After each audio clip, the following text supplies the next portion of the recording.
Hello and welcome. I'm some guy you've never heard of, and this is my third stream of Crusader Kings 3. We're continuing with the Norska Chronicles, as I'm calling them now. Pretty sure I've got all the kinks worked out. Just got to... Oh, there's Crusader Kings.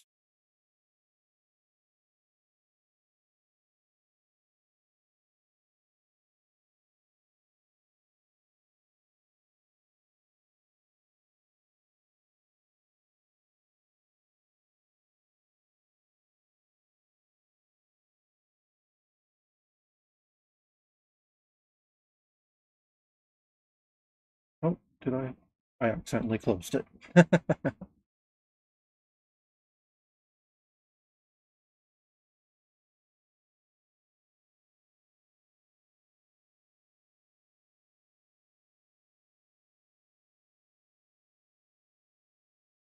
Right, hopefully this should show whether or not that setting worked. In just a sec, come on.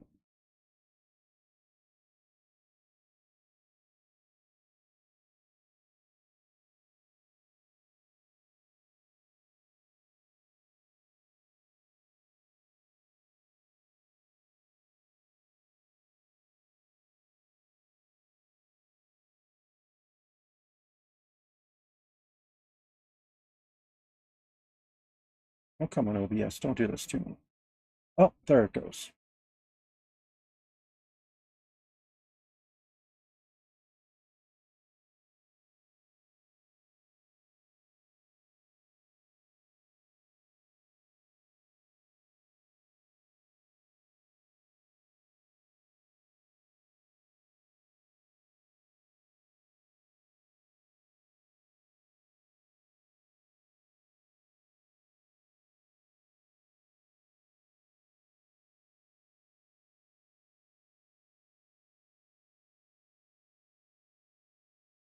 You know, the loading screen artwork on in this game is just so beautiful.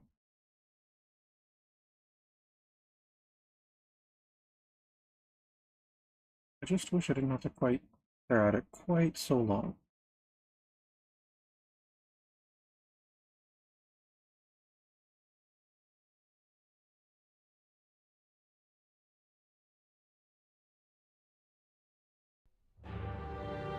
I don't know, maybe that means it's time for a new processor.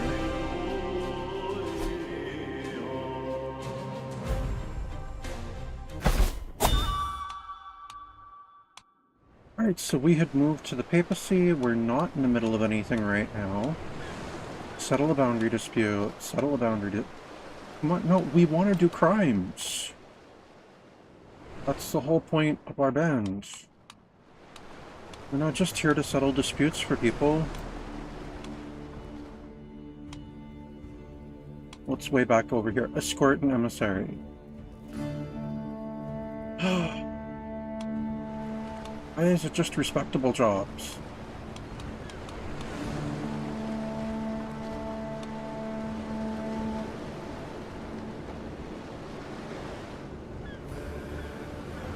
Alright, fine. Let's go down to Napoli and settle a boundary dispute.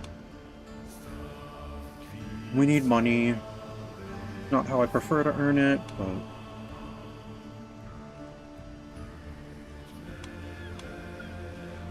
Experienced arbitrator is sought. Yeah, that's definitely me. Wrathful, sadistic, vengeful me. I'm definitely an experienced arbitrator. Well, my diplomacy is currently decent, I guess, but... Alright, travel to accept.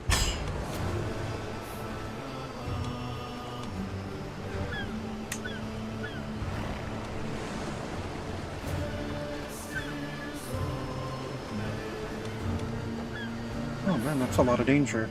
Oh well, we'll deal with it.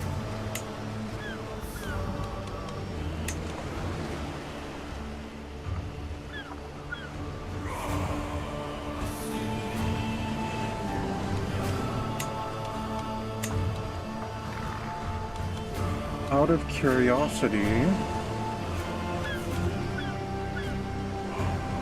I mean, but then I'll have to pay to travel over the water.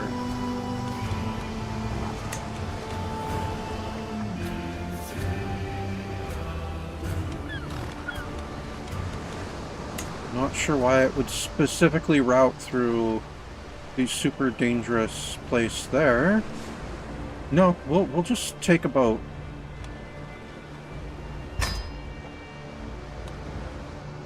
I don't currently have a caravan master.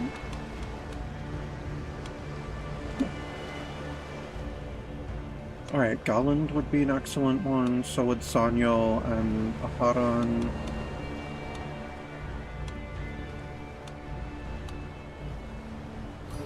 Alright, so that's a total of 28. That's a total of 28.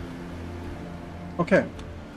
I see why you call both of these excellent. I don't see how you put him in the same category. But that's fine. I think paper is a little more important than faster. So Sanyo, you're our new... Oh, and you're my friend. So yeah. You can be our caravan master. Alright, out of curiosity then.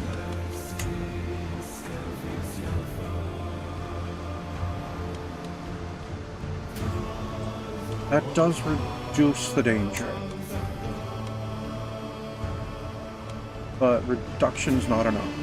Alright, so yeah, let's just go ahead. Apply that. And travel to accept the contract.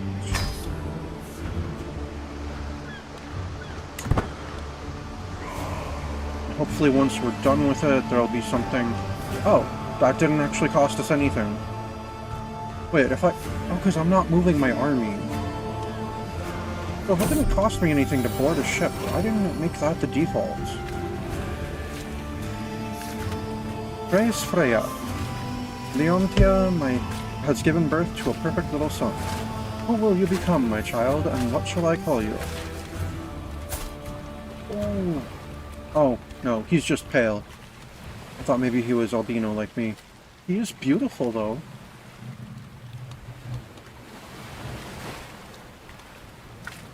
Alright, so I've got Zenobia, Stierborn.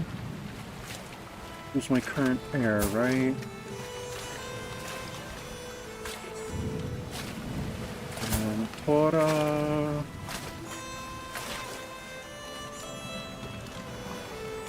And now I have a new son, Gilder. Or, I don't know if I'm going with that name.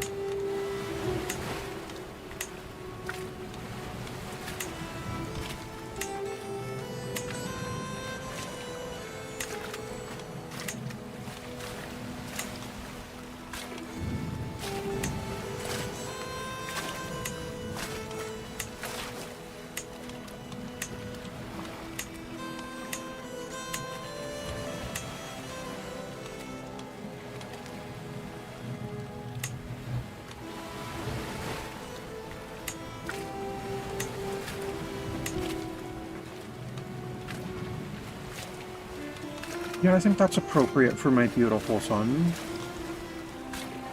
Right? I don't know, it's been forever since I've studied any Norse mythology. But Baldur sounds good for my, beautiful son.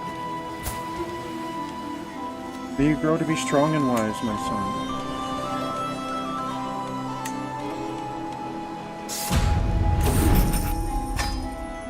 Arbitration, favorable pasturage. Amalfi's streets are gripped by a fever of gossip and scandal. The complicated matter of marriage, inheritance, and business arrangements gone awry has seen a vast section of the best local land for grazing horses go to some fool with neither money nor skill. Consequently, the local magnates are threatening to tear each other to pieces over how to, and who should, split the land. Mayor Epiphania is at pains to let us know that our coin depends on calming this situation quickly and quietly.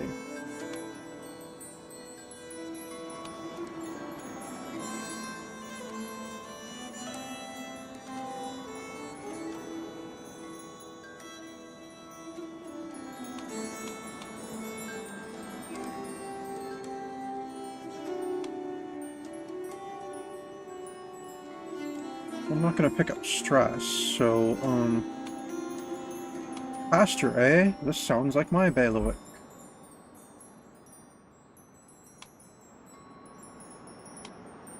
So yeah, I'll just succeed. Cool. Sounds good to me. I'll get 22 gold, 275 provisions, and Amalfi gets fine horses for 25 euros. And I get to do this because I have martial skill. Alright, yeah, pasture, eh? This sounds like my bailiwick. Arbitration success! I have enough experience in matters of war to know that the best land doesn't always raise the best horses, nor do the best horses need the best land. Calmly, carefully, and just a little condescendingly, I explain the errors in their thinking to Amalfi's magnates. They are reluctant to listen at first. Land is still land after all, but a good argument always wins through in the end. Mayor Epiphania seems more than pleased with our resolution and gleefully hands over her coin. Another happy patron. Well, that was quick. Okay, it may be a distasteful job, but at least it's a quick job.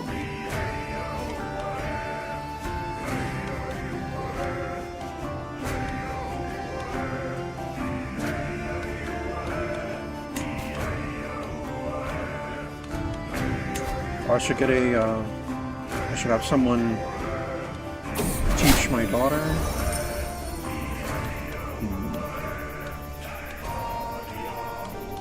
Did I set her a focus? She's on learning. Interesting. You know what, Aaron? You can teach my daughter. Don't convert her culture or faith, though. Leave her as a Satru. It's one thing to have all you Abramites in my camp, it's another thing to have you in my family. Journey of a lifetime. I turn in for the night. I hear some commotion coming from around my guards. I can scarcely believe my eyes as I behold Tekla, a member of Leo's own court, is the source of the disturbance. She argues with my bodyguards. She calls out to me from the far end of the camp. Please hear me out, Lord. Life at court is such a bore. I cannot stomach another day of it. I wish to join you on the endless road if you would have me.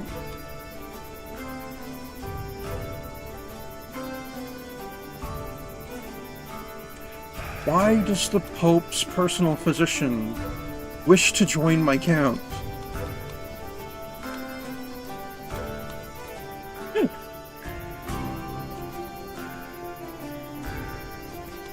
Okay, what's her stats like? She's got a 19 learning. She's a novice physician, prolific pilgrim, hunter, insightful thinker. She is gregarious, brave, and diligent. 7, 6, 13, 10, 19. She is a Greek Catholic.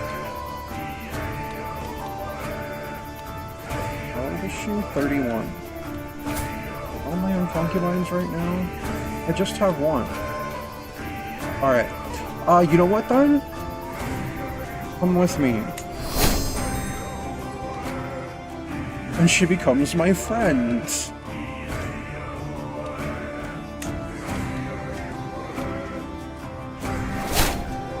And you know what? I'll take her as my concubine.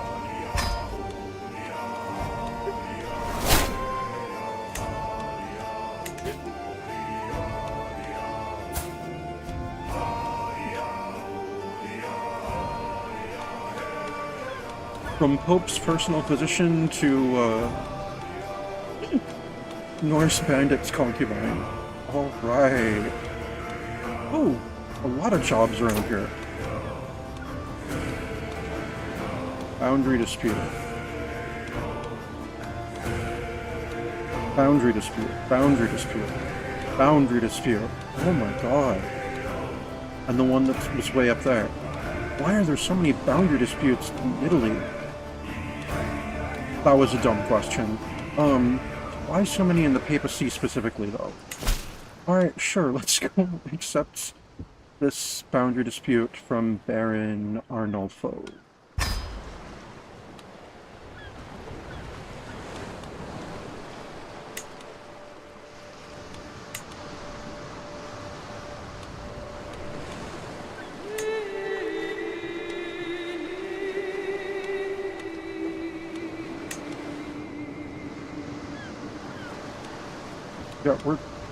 We're going by sea, of course.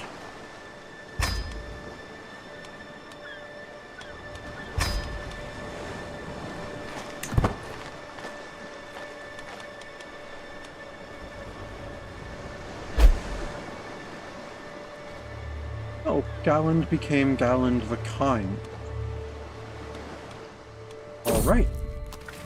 Rare trinkets. The sea around here are thick with cisalpine traders going about their usual craft, carrying rare and exotic goods from one port to another. One such merchant ship holds an item within it that immediately takes my interest. The moment I lay my eyes upon the Maritime Trading Handbook, I know I could never find anything like it back in the Band of the Horn, and it simply must be mine. I'm not gonna buy it. No, I'll steal it. Only 47% chance. But I don't have stress to lose, but... No, I'll steal it. Yay! Oh, nice.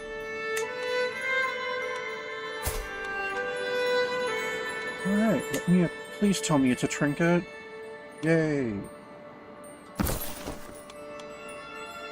Oh, it's a journal. Not a trinket. Okay, then. Still, though. Increases our naval speed. Arbitration, double dues. Caracina is in uproar long before our arrival. Apparently, years of mistakes on the part of our employer and his ilk have led to many local estates and businesses being taxed twice or more just by different collectors with different duties. You're Catholic, right? You're being taxed by the church and by the local lord, which is also the church. Okay. After much grumbling and attempts to point at polite redress, things are finally threatening to boil over into something bloodier. Baron Arnulfo is at pains to let us know that our coin depends on calming this situation quickly and quietly.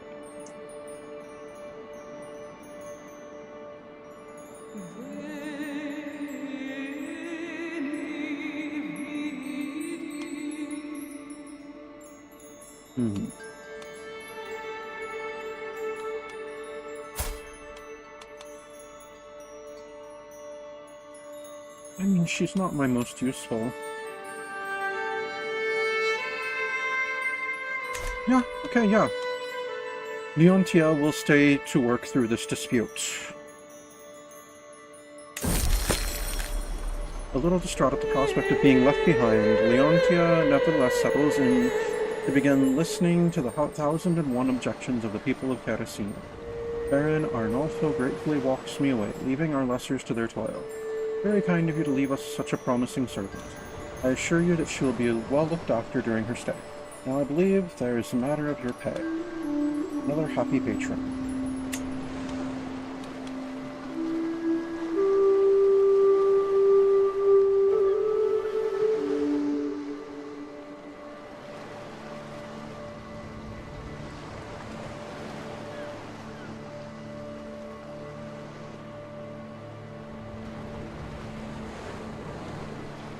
Alright. Let's go to Velletri and settle their dispute.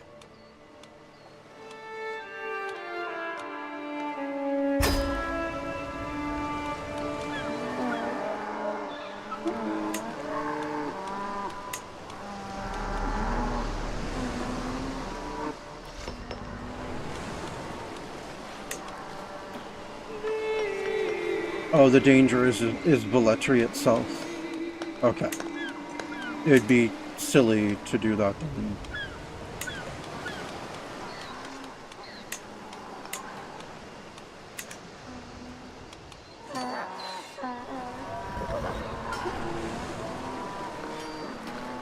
wetlands?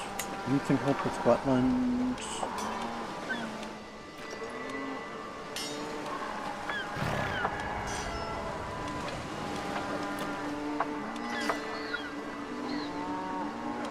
Doesn't look like it. Oh well. Let's travel to accept. I really wanted to do crimes, not just settle issues. Arbitration. Lines on maps. Our arrival in Belletri is met with little fanfare. Locals are in crisis over some ancient map, or whether that's been unearthed. I'm sorry.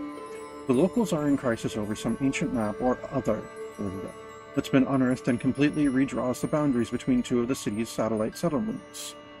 Without a resolution soon, the best case scenario is interrupted tax, whereas the worst might be a minor local war. Bishop Paolo is at pains to let us know that our coin depends on calming this situation quickly and quietly. Pablos, are you... Ooh, you're very smart.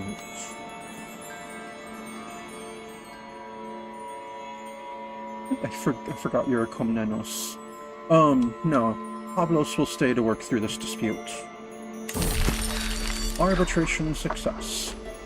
As Pavlos warily settles in for the long process of listening to all sides in the debate before finding some kind of truth, Bishop Paolo pulls me off to the side. Well done, Master Halfdan. To think you had such a man of learning available to loan to my humble city. In the background, Pavlos quietens a shrill voice yelling about birthright. I have no doubts that we'll get this resolved, in time at least. Your pay is waiting outside. Another happy patron. My wife, Mistress Zenobia, is once again absent from our tent as night falls. She has been distant lately, lost in thought, and rarely seen at camp. Am I not to her satisfaction? Is she simply busy? Or could she be warming someone else's bed? You know what? Do you have another Zenobia? How can you even say such a thing, Halfdan? I would never take a lover. Mistress Zenobia seems genuinely upset, but she denies my accusations. I have little choice but to take her at her word. Anything else come up in the region? There's still an escort emissary way back near Byzantium.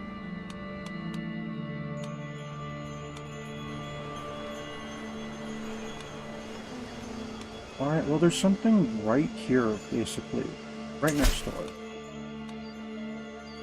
Federal boundary dispute.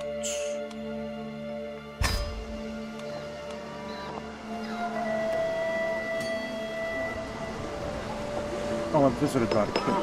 I've visited the Vatican already, if I recall. Alright.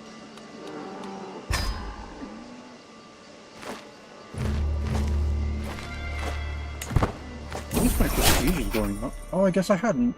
Alright. 150 learning. Nice. Oh, it's the pasturage one again. Nice. This sounds like my bailiwick. Alright, another happy patron.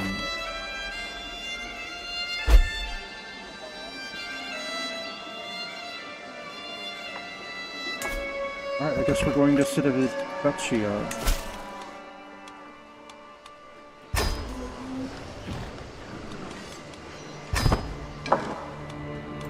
And then once we've exhausted these, we'll have to... Oh, it's double dues again? Oh yeah, Manuel's not good at things. Yeah, Manuel will stay to work through this dispute. Just renting out all my people. Brewers of Fame. Passing by Vaticano, we knew we had to see its famous Abbey Brewery.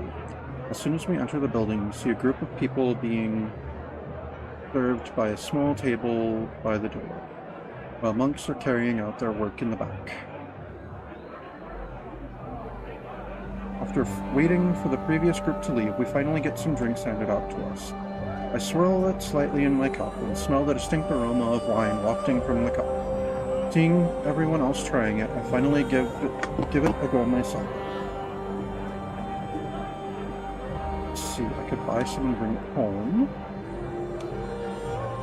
Or no wonder it's so well known. I gained popular ale for 5 years.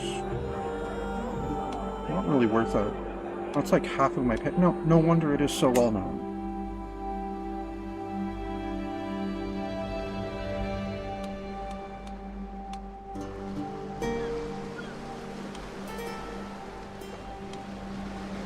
Alright, let's go up to...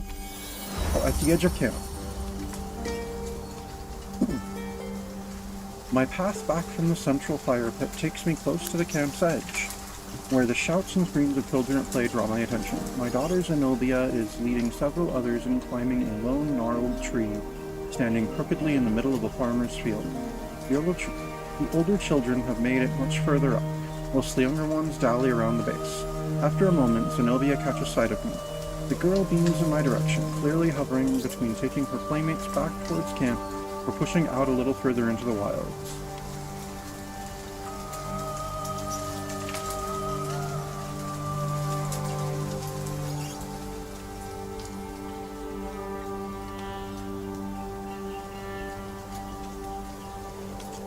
Interesting.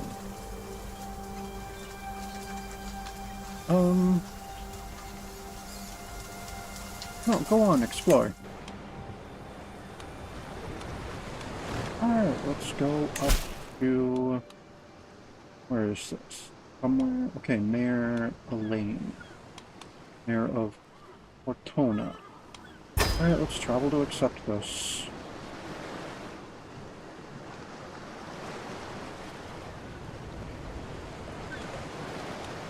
Alright, let's just travel to accept. Alright, after this, we're gonna have to relocate, and hopefully there will be some criminal contracts available. I'm getting really tired of adjudicating boundary disputes. The language barrier. It seems that our caravan has become a little lost in these foreign lands. Sanyo has been trailing us around the Tervo for hours, and though he at last swallowed his pride and asked for directions, he does not appear to be an expert Italian vulgar speaker. Well, let me try then. I successfully interpret the instructions. Yay! Well, I gained a level of fame. I am now distinguished. Arbitration, local landmark. Dispute in Cortona seems from a minor local legal case. Our employer foolishly ruled a particular natural landmark to have a slightly different boundary than was traditional. Immediately, dozens of cases were sprung by petty landholders and privileged peasantry, all of whom had some grievance or other now raised by the change in definition. Mayor Elaine is at pains to let us know that our coin depends on calming this situation quickly and quietly.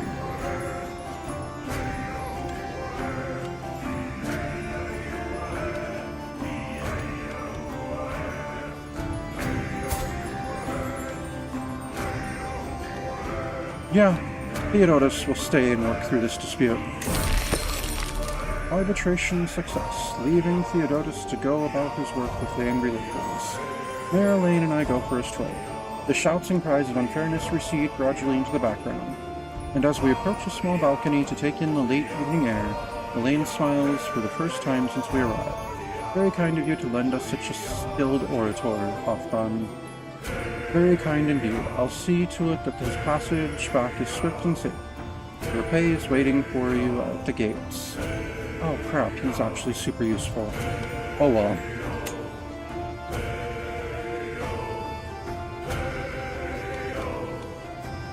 That's what I get for not thoroughly checking out who I'm lending out first. Alright. Well, our treasury is in better shape.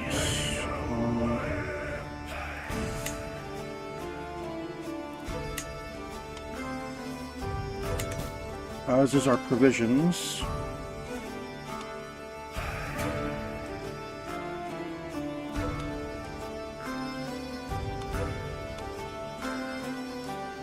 I don't know.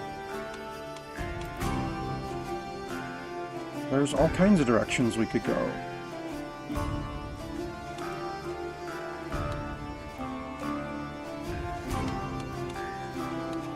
I mean, part of me is saying go to Al-Andalus, another part's saying West Francia. We could go up to Bavaria. We could come down to somewhere here in Africa. We could head back to the Empire.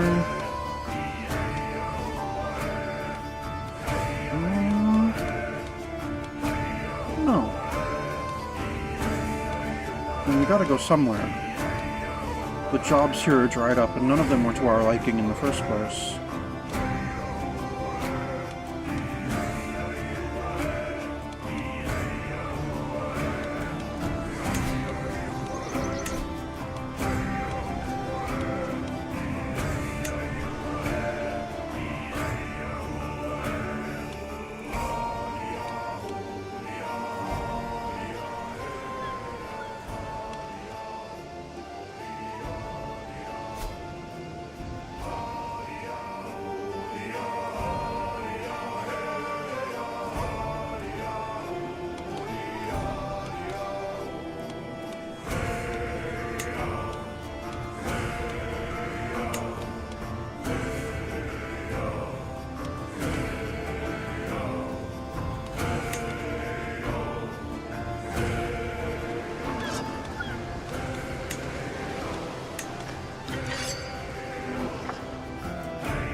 Oh, that'll eat up almost all of our provisions going that way.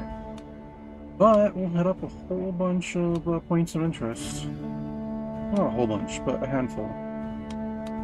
Yeah, let's travel that way. We are moving the camp, so it is definitely worth investing in things that'll make it easier to deal with.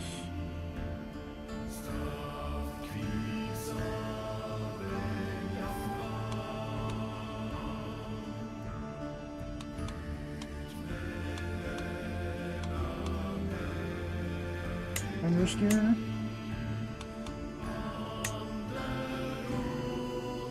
That would get rid of all of our high danger ones.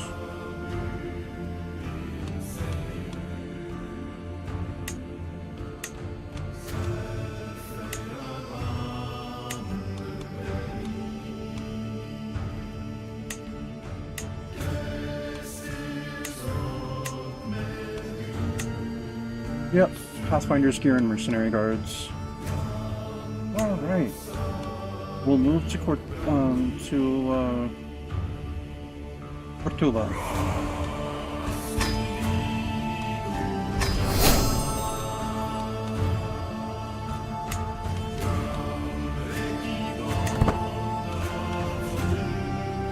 And watch, as soon as we get over here in Al-Andalus, there'll be a bunch of jobs in Italia that spring up, because that always seems to be the case.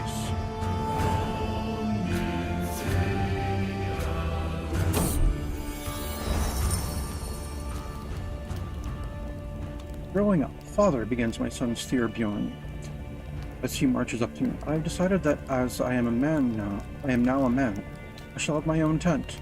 No more sharing with anyone for me. The youth stands up, spiel finished, petulant defiance oozing from his posture. Almost involuntarily, I crook an eyebrow at his unprovoked display. I will not budge on this. I am an adult, and I demand to be treated as an adult. You're 6, Styrbjorn.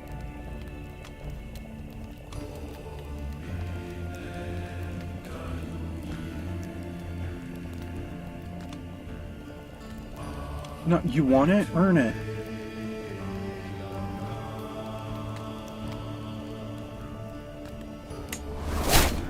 He fails to impress me. Styrbjorn Halfdansen Norska lost 40 opinion of me. Aw. Frustrated. Gained 60 stress. Well, dude, you tried to declare yourself an adult at the age of 6. What did you expect? I visited Saint-Apollinaire Nouveau. Learning experience from that one. Oh, I have a learning perk available. Cool.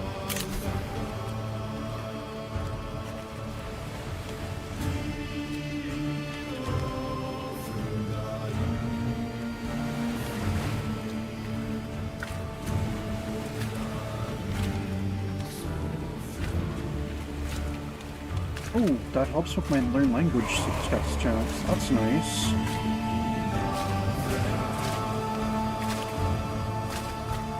Now let's go with pedagogy. A winged thief. I am stirred from my relaxing trip across the great blue sea by a sudden shriek. I sprint into the stores below deck and am horrified to find a pigeon beside the shredded remains of our supplies. Its feathers stretched thin against its foul, bloated belly. In my rage, I could have killed the repugnant winged menace right there, but I'm stopped by my champion, Leontios. Hark, stay your hand, you Elmatobios coxcomb. Don't you know it's bad luck to kill a bird at sea? That was bad luck to kill seabirds. This is a pigeon. Let's see.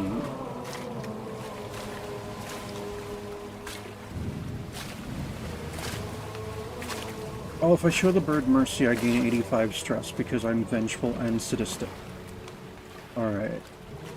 Nothing will stop me from killing this blasted bird. I'll grow close for forming a rival with him. No, nothing will stop me from killing this blasted bird.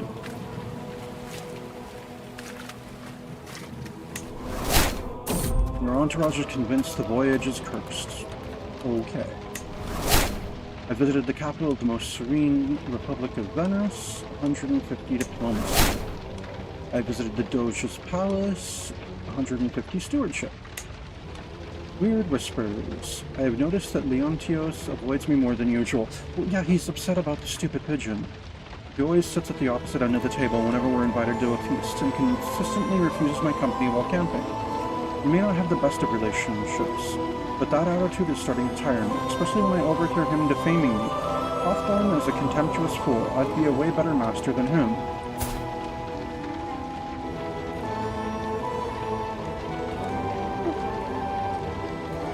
He is like my polar opposite. Well, not exactly polar opposite.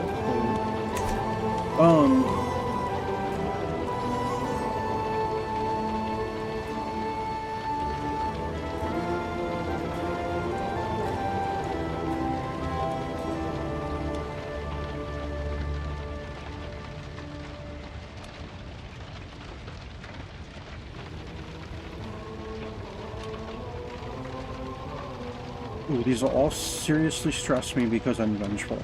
You want to know how it is? I'll show you. I'll do a prowess challenge and he'll end up leaving. Oh well. You win the fight against Leontios and make him leave. Alright. That dick. We were nice enough to take you in. And this is how you repay me. Daughter learns language. Aharon taught Zenobia the High German language. Nice. Oh, I've got another son. Oh, and he's born of my wife. Praise Freya. Zenobia has given birth to a perfect little son. Who will you become, my child, and what shall I call you? Oh, and he's handsome. Handsome. He's handsome like his father.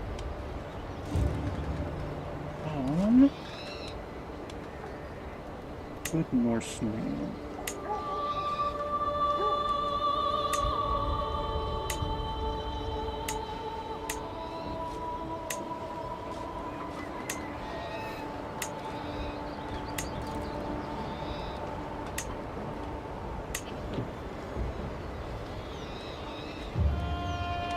Bjorn? Yeah, I like that one. You're going to be strong and wise, my son. How many kids I got now? 5. Okay. Alright, now we're on our way to Milan, right? Oh, I guess we'd already got there. Visited the walls of Genoa.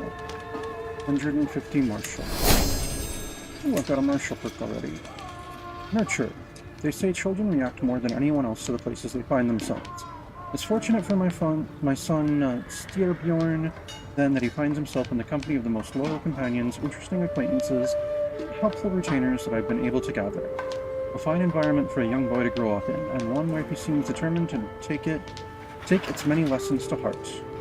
The wanderlust has got him. Perhaps you could consider another path. I stop that boy. The wanderlust has got him.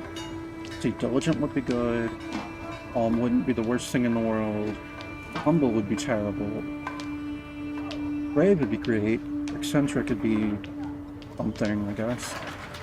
The wanderlust has got him. He is humble. Well, I guess definitely shouldn't be my heir then. Not only did you not inherit any of my good traits, but now you're humble. You're bossy and humble. Okay.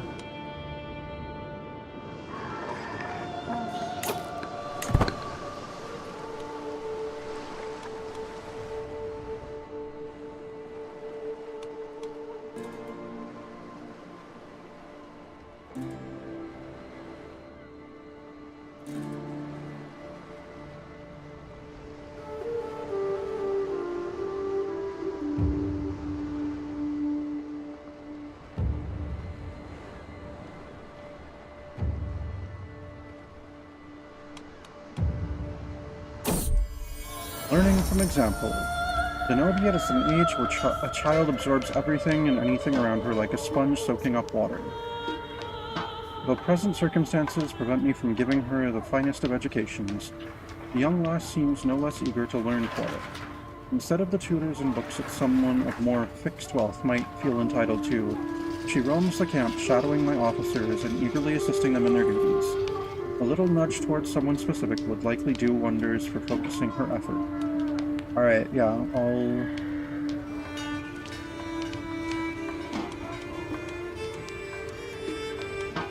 Wait, when did she become my second? I never assigned her that. Okay, yeah, my second in command. Learn from my concubine, child. Right. Let's get Peacemaker.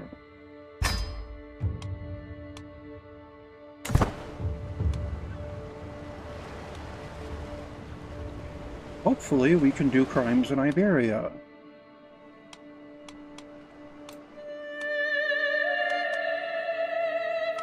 See, there's artifact delivery up back there. Fortified knowledge. Oh, and I visited the Rock of Gibraltar, so wandering lifestyle experience. Nice.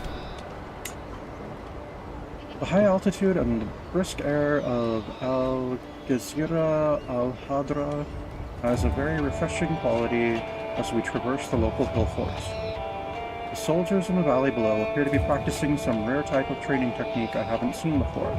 I move in closer, failing to restrain my curiosity. While doing so, I'm approached by the local captain, Asin. Would you like to join in, my lord?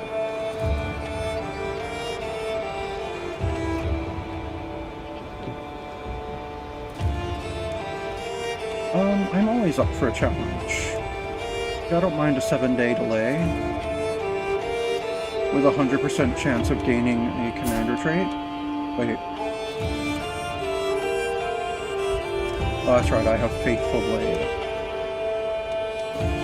Okay, so 80% chance I get Rough Terrain Expert, and 20% chance I get Reckless.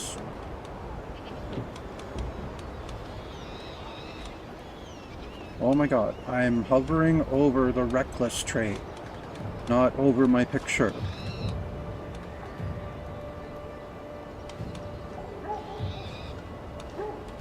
There we go. Alright, I'm always up for a challenge. Cost me 5 gold, that's fine. Oh, I'm a Rough Terrain Expert. Oh my god, I don't care about the Iberian struggle. I'm just in Iberia, that's all. I'm not here to participate in a struggle, I'm here to fleece the locals.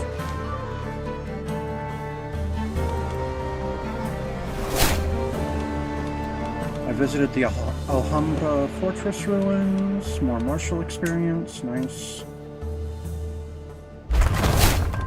And and I've visited the capital of the Sultanate of Al-Andalus. Stewardship experience. Cool. Oh, and I visited the Great Mosque of Cordoba for more learning experience. Quick study. It seems our time in Cordoba has been proven beneficial for my son Stierbjorn. Something about the local culture simply fascinates him. So much so that our brief time here he's managed to pick up passable Arabic. Oh, good job, son. An achievement that the lad is trumpeting to the high heavens by speaking it around camp constantly, even dropping little words and phrases into conversations with his lessers. Smart behavior, to be sure, but perhaps with good cause. That's one of the ones I speak, right? Oh no, I failed at Arabic. That's right. I remember.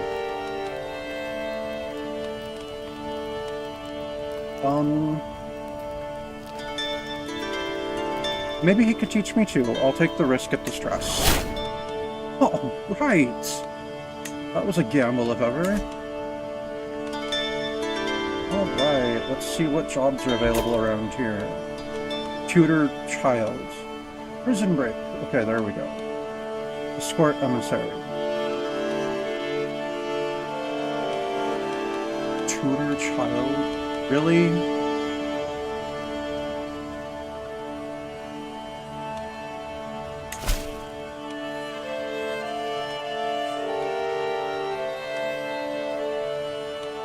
Alright, let's go for this prison break. Contract. Prison break. That cold-hearted ogre, Emir Abdallah of Valencia. Loud profanities outside my tent wake me up. Who's there? Who bothers me at night in my own camp? I ask, still half asleep. It is I, Sheikh Abd al-Rahman of Al-Qadas. The intruder proudly announces. Make haste, there is no time to waste. My nephew, Al-Fadl, has been taken prisoner by the brash buffoon, Emir Abdallah, sorry. Seeing my confusion, he adds, I'll pay handsomely should you manage to break him out. Uh-oh. I'll start planning a breakout immediately.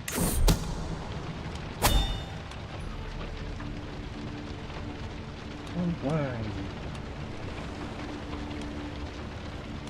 Alright, remember, we're here to earn.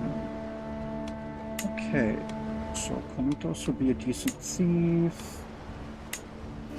Tekla would be a good infiltrator. Or lookout. Oh, should be a really good decoy. Alright, Thekla, you'll be a decoy. Komutos, you'll be a thief. Let's see, you'd be a 16. Okay, Zenobia, you're the lookout. Sanyo, you can be the infiltrator. And...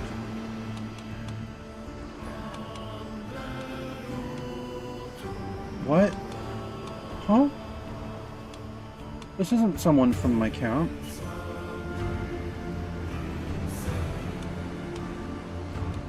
This is someone from my camp. What makes him think he has the right to refuse?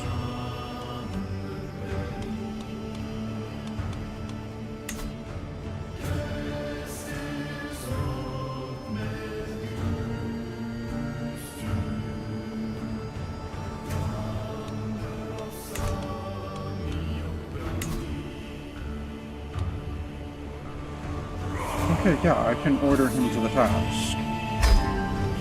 Obviously.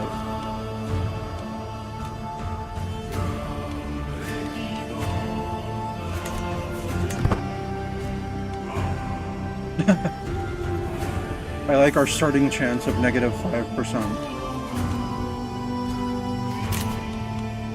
Available camp purpose, what?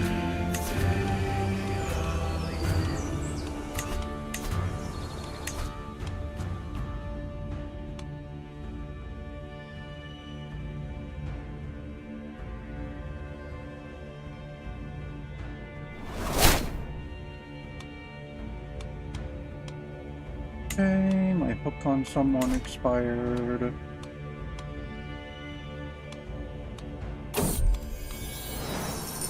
Unfamiliar rations. The culture in Rituba is unfamiliar to me, and some of their customs equally alien. This has proven especially true when Sanyo, acting as our cook for the evening, beckons me over to look at the stewing pot. It's a local recipe, he begins, supposedly authentic Andalusian. I was assured by a passing merchant.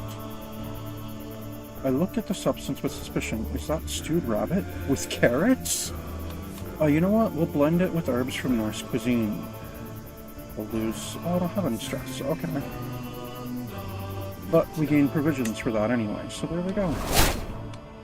Cora has learned Greek. Excellent. Good job, daughter.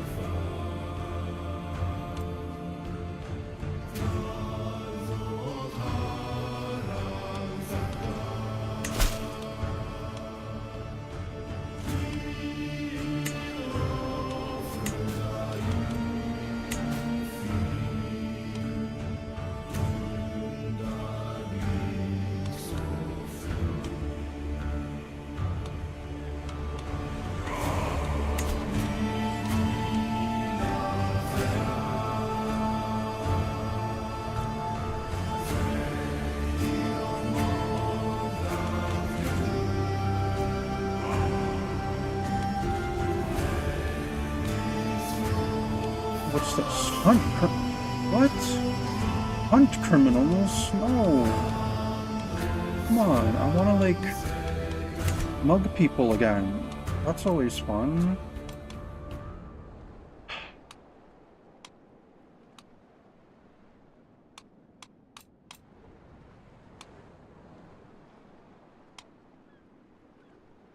And I don't have enough people to take my own little island somewhere and start raiding. Hire as mercenary. To the Preceptor Master Halfdan of Band of the Horn. It would be an honor if you joined my side in my wars. Dude. I have 100 Vigmen. And like 5 champions. We're not a mercenary company yet. We are not anywhere near being a mercenary company yet. I'm curious about Emir... I said decline. I'm curious about Emir Ibrahim of Isvilia's offer and would be honored to stand alongside his banner. However, a few gold coins is not enough to risk the lives of my brave followers. I should ask for more. I said decline.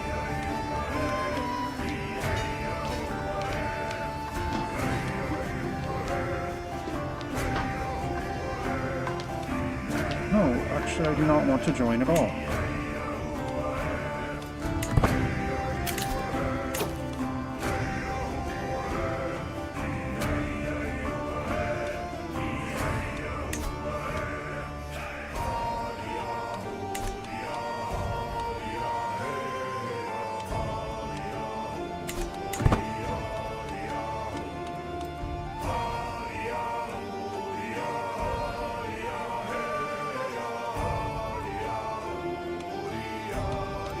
I am not actually able to change my camp purpose, so I don't know why you keep saying that.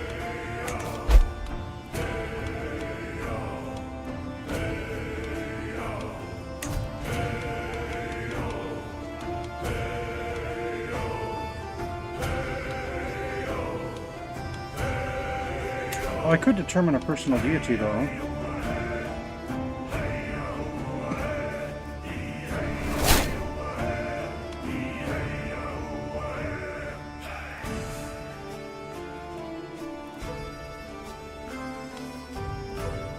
I'll dedicate my my worship to Odin.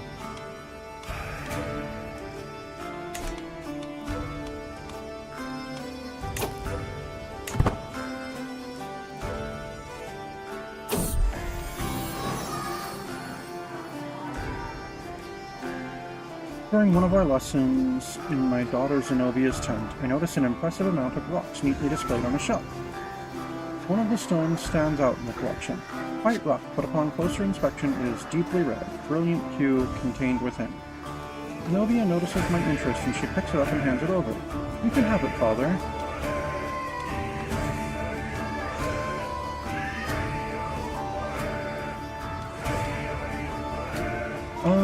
Okay. Oh, thank you, child. I have a pretty rock from my daughter.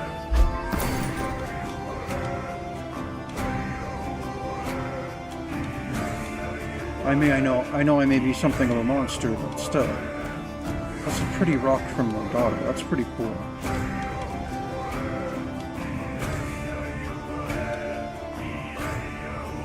How much would it cost to repair this? 63 gold? Well, that's not worth it.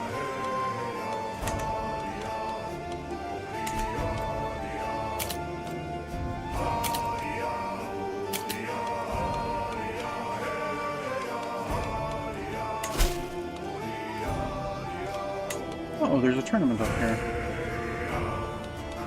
Too bad we're busy.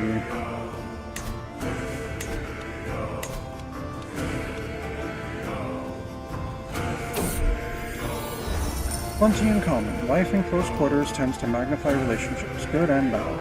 Fortunately for Komitas and Thekla, their common interest in the constant clamor and clackling of the terminally sociable has proven to be a strong bonding agent. The two laughing and joking together at camp and riding alongside one another on the road is becoming an increasingly common sight. I mean, normally I wouldn't give a fuck, but she's my concubine.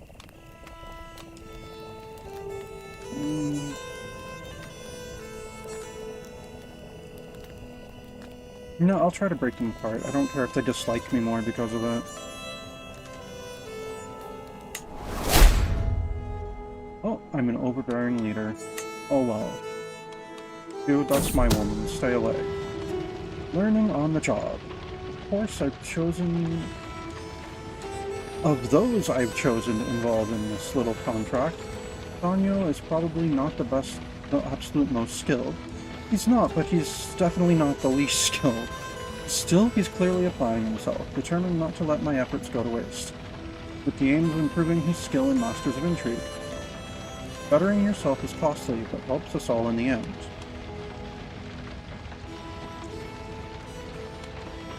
Oh, you can go further than this. 71% chance he increases intrigue by 3? Yeah. Oh, strain has no effect. Oh well.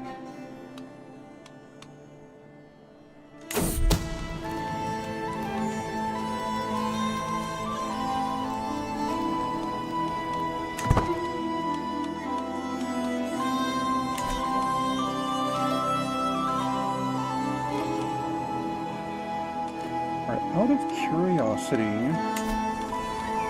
How much does the next level of Pavilion cost? 500. So we gotta keep our gold at 250 at least, in case that one event fires.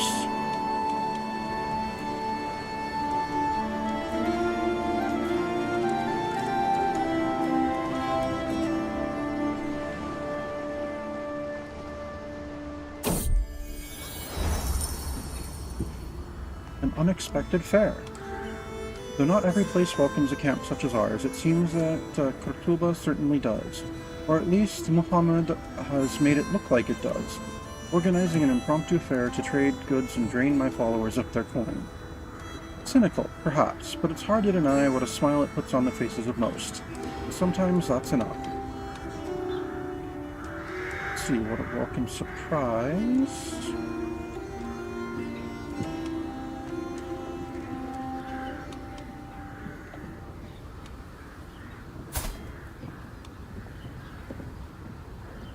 He has, like, no intrigue.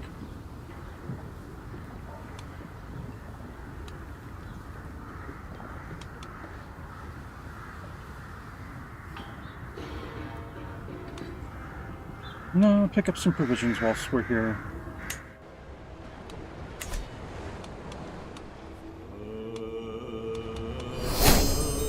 Oh, I've got my next martial break. I can become gallant. I'm gonna have to call that something else since I'm not actually gallant at all.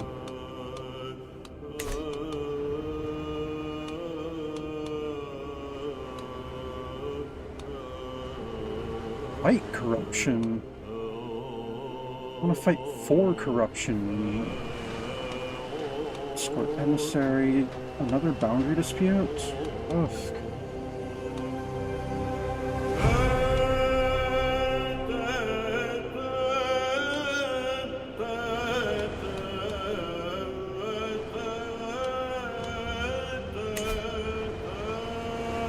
Alright, how goes the scheme? Alright, there are 9 advantages? Okay. I gaze down sadly at my meal. A barely ripe apple stands out as the most appealing of the fare. There is no shortage of food at camp. And we're okay right now. But the variety is lacking. Wilting vegetables we have plenty of. I could really do with some prime meat. Omita sleeps to his feet, bow in hand, reaching for a quiver. I've had enough of this. These may be Sultan Muhammad's lands, but I am sure he can spare the merest trimmings of their fat. Yeah, well, I have no problem with poaching. Go fast and go silently. Alright, he hunts undetected. Excellent. Good job, really. Let's poach from these folks. Learning from the best, 2 of my agents, Mr. Zenobia and Sanyo, seem to have found common cause in our plan beyond the basic goal. Impressed by his compatriot's skill and shrewdness, cunning and ruthless double-dealing required to prison break, Sanyo has taken to studying what Zenobia does differently to himself in hopes of improving his own skills. Harmless enough in theory, but it doesn't help our overall goal. Yeah, it does. If it increases his skills, then it helps our overall goal of making money and plunder in the long run.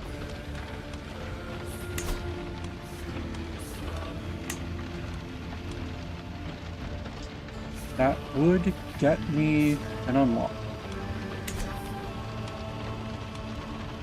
So perhaps there's something I could learn from this and I'll gain 500 intrigue experience. Which means I'll get my second intrigue point.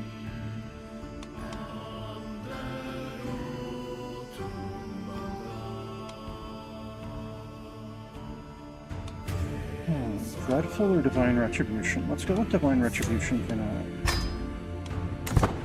Not that I have any prisoners. They are still getting tortured as soon as they exist.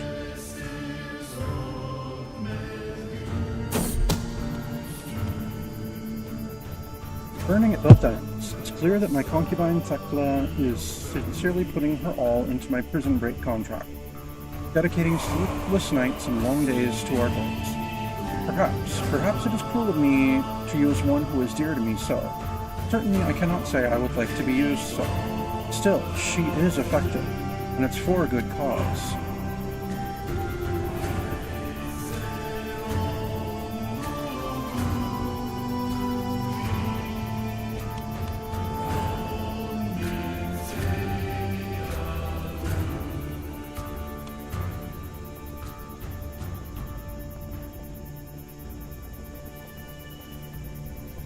If I let her rest a while, we'll gain 5% more success chance. If I tell her to do, she could do more, we gain 10% success chance. She'll get a bunch of stress, but I don't care about that. Or I could increase my relationship with her. No, you ran away from being the Pope's personal physician to join my camp. This is what you signed up for, so no, you could do more, so much more. So yeah, for all of you who weren't watching when that happened, we started off today in Rome, and she just randomly showed up at the camp and wanted to join. And at the time, she was the Pope's personal physician. And then, like, looking at her traits and everything, I decided, you know what, I could use another concubine. With glee, I took Styrbjorn out playing with the bow, and to my surprise, he ran into a wounded doe. When he showed me the animal, its wounds were evidence of a slow and torturous death. Styrbjorn just smiled. Oh yeah, he can keep the sadistic trait.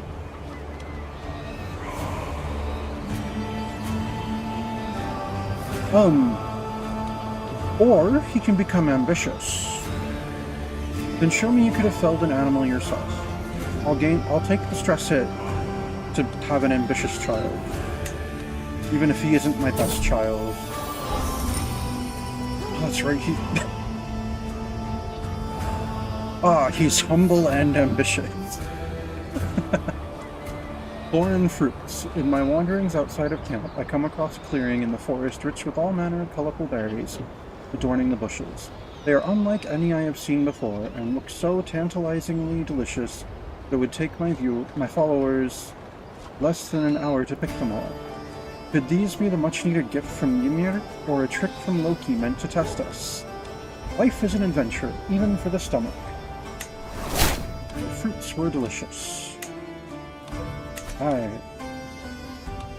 haven't even been really trying to up our provisions yet, and they've rebounded quite a bit. What's this up here? Support a faction. Fight corruption.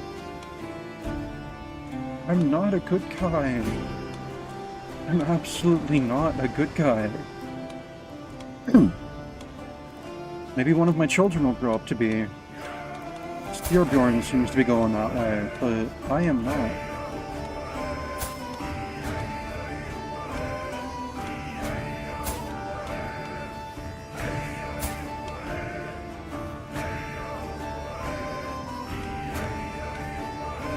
Wait, my 2-year... Okay, he does. I just didn't notice it. Got it. The family that stays together. It's a little odd for my concubine Thekla and I to be brought together so over this contract to prison break. Still, there's joy to be found in a common task, in working together towards a goal. Frustrations shared are lessened, triumphs multiplied, and there's always something to talk about. I'm glad to have brought her in on this endeavor. Familial bliss. Ooh, we gained 2 advantages on that. Nice. And I have a favor hook on her.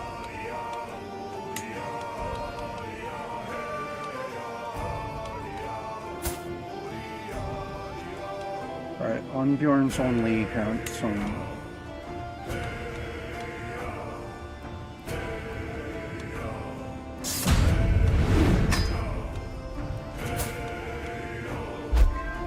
But Arnbjorn isn't the child of a concubine.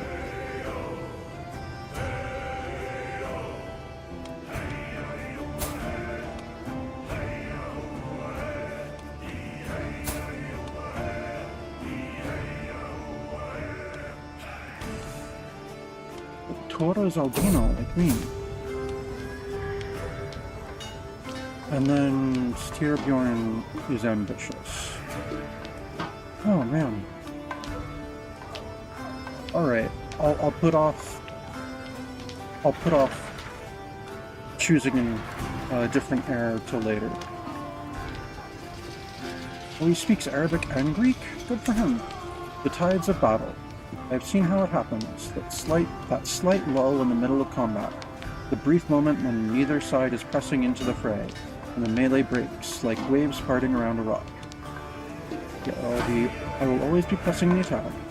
Time to rearm with whatever weapons that aren't stuck in a body. All gain Raider.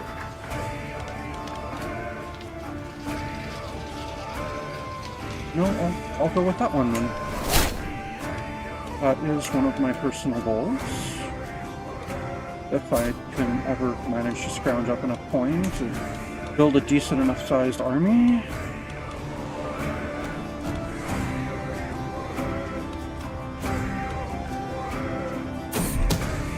Pleasure to work with. It is truly fortunate that I am afforded a chance to plan this contract with my concubine Thekla by my side.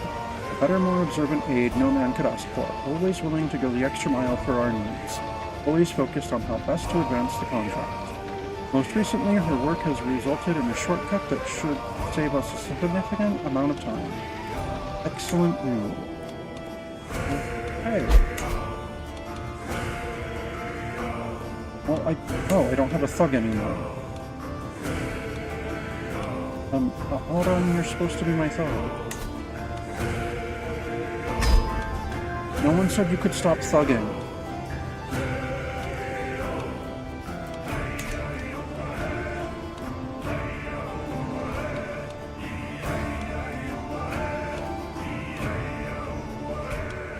What's this? Oh, it's another supportive action. Great. Alright, it is almost time to execute this prison break.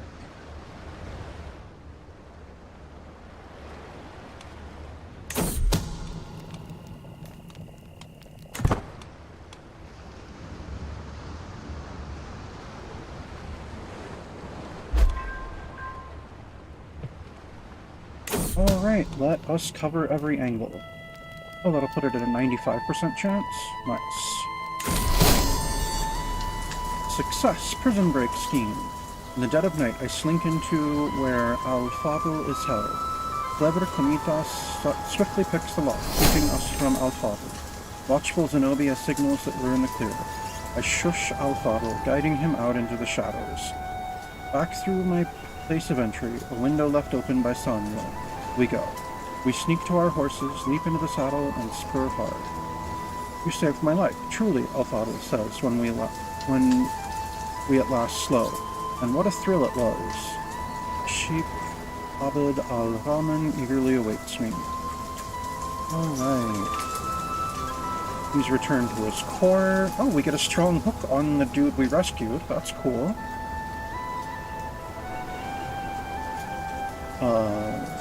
We get our pay, we get our provisions, and we get a weak hook on our employer. All right, nice.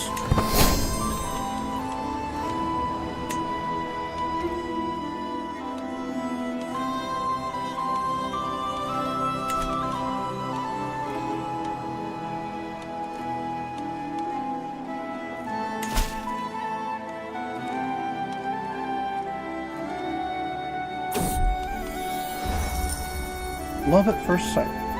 But father, I have a request, stammers my daughter Zenobia. Behind her, shyly clinging to my girl's hand, lurks a gangly Andalusian youth.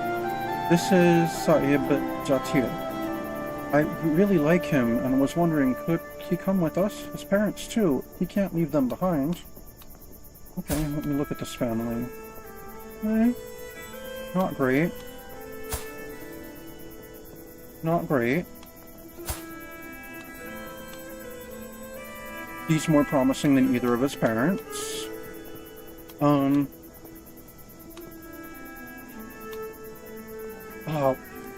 would it cost me that much just to get include 3 more people in my camp?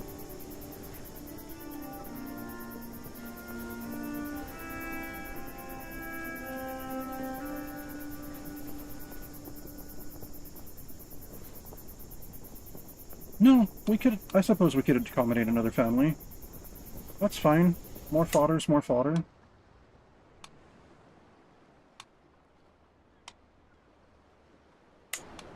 What? Criminals pays better.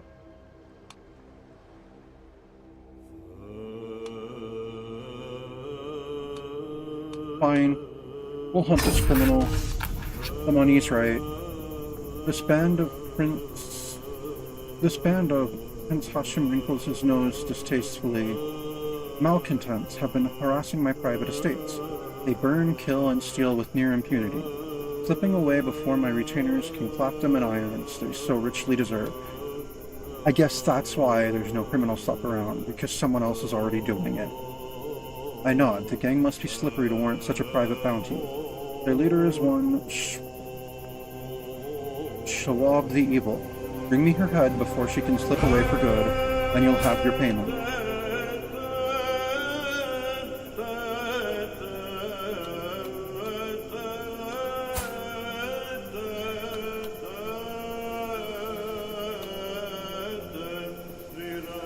Alright, a smaller group travels faster. Bring me her head. We first meet Schwab the Evil in the rolling plains of Habra. Band of the Horn spreads out towards and around her own little band o' ne'er-do-wells. All of us tensed and ready for bloodshed. You sniveling, ignorant little cur, barks Schwab. Out here to do Prince Hisham's will, are we? Come then, hound, face me and prove yourself nothing more than a yelping lapdog. Schwab can't win here, and she knows it. At least not openly. But if they can just run beyond my grasp. How about these scullion? Signal an ambush and move in from behind. Let the troops overwhelm these bandits. I don't have enough troops for that. You know, I could use a woman like you.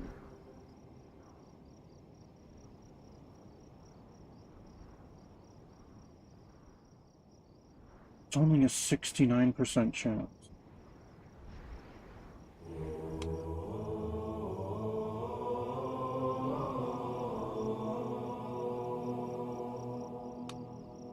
You know, I could use a woman like you. I really could. Schwab the Evil responds, surprisingly well to my offer. After we get to talking, I'm able to convince her that not only am I genuine, but I can offer a better, brighter future for both her and her entire band. Consequently, the lot of them have joined the Band of the Horn.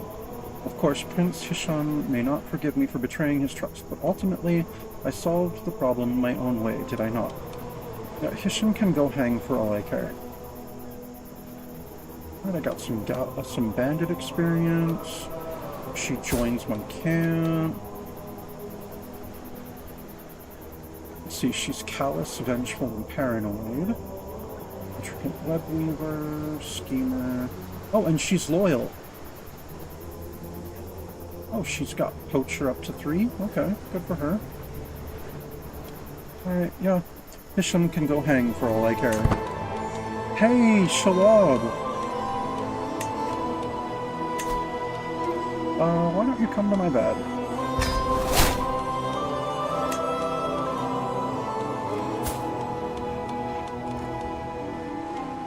I have a Catholic concubine and a Mozarabic concubine.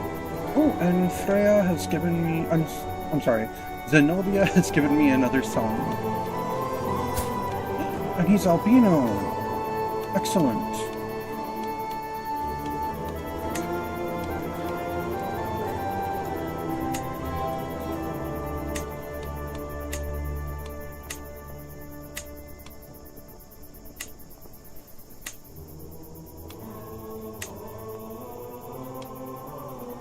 Hakon.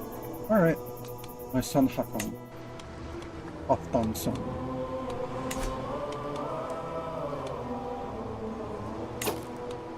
Alright, settle a boundary dispute, fight corruption, support a faction, fight corruption. Let's gather some provisions. Yep, please not another soup again. Let's see. I could find us some things to help. Now with my snares I'll feed us? Yeah, with my snares I shall feed us. Alright, I got him 165. Not great, but not terrible.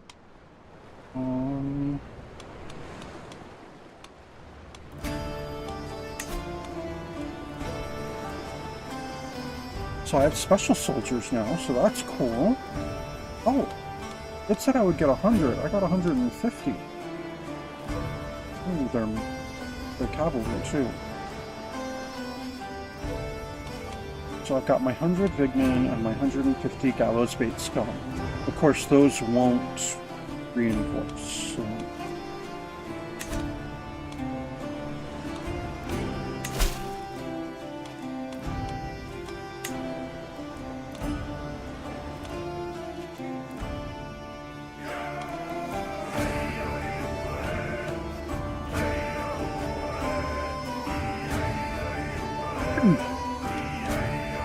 Alright. I think we're gonna move again already. Well, I want to move up towards West Francia or down towards Africa.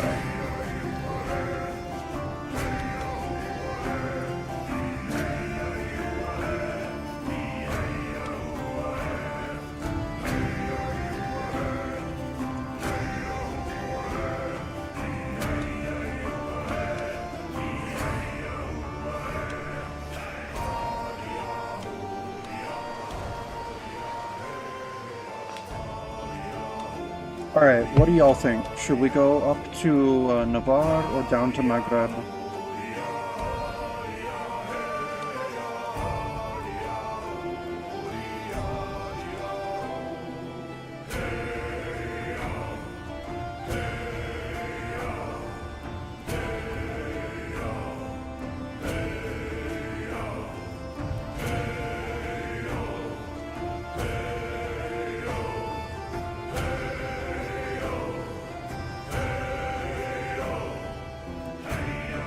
So I'm going to give it a minute if anyone wants to put any input on whether we should travel south to Africa or north towards France while I refill my beverage.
Okay, and I lost my shard of stained glass.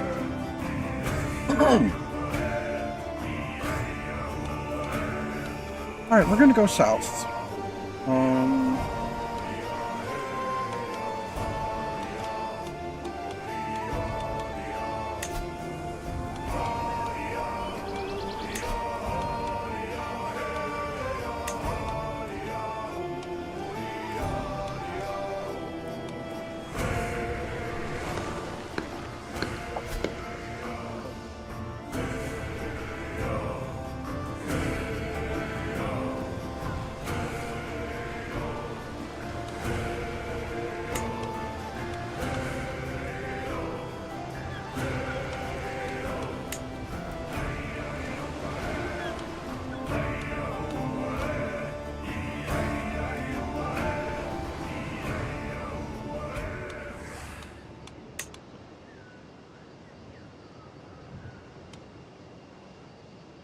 Oh, can I not navigate the river because I'm an adventurer?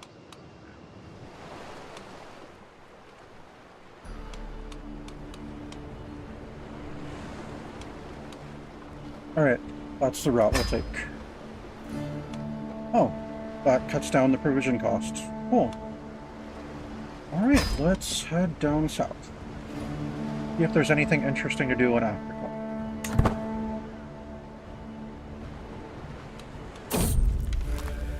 The wrecked boat. As we travel by the Guadalquivir, we notice a man loudly cursing his life and complaining about his traitorous crew. As we get closer, we see him standing by the remains of a small wrecked trading vessel. My lord, can I ask for a moment of your time? I will happily pay for some food and assistance with repairing my boat. He asks with a pained smile on his face. I notice most of his goods seem to be well kept despite his misfortune.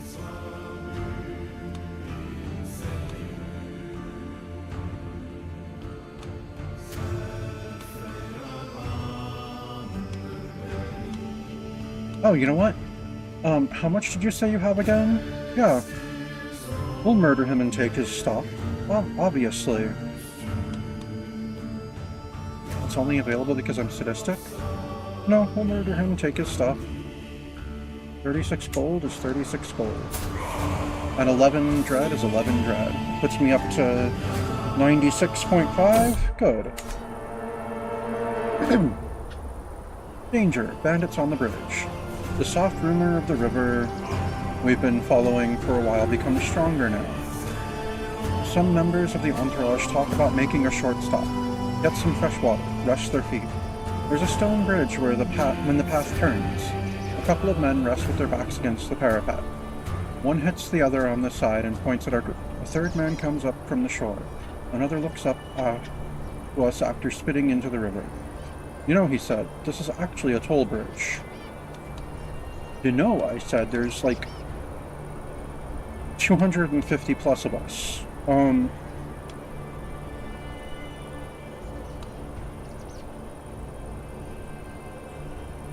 See, I could say I understand and pay them 5 gold.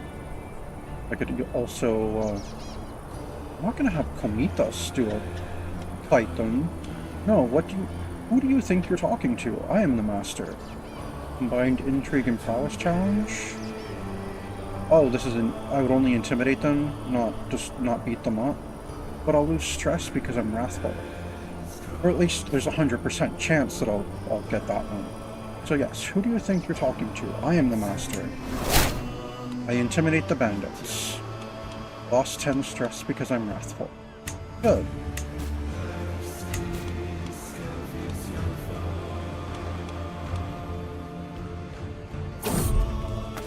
Ooh, a derelict ship.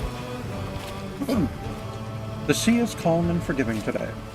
Still as a boulder and a powerful wind at our back to boot.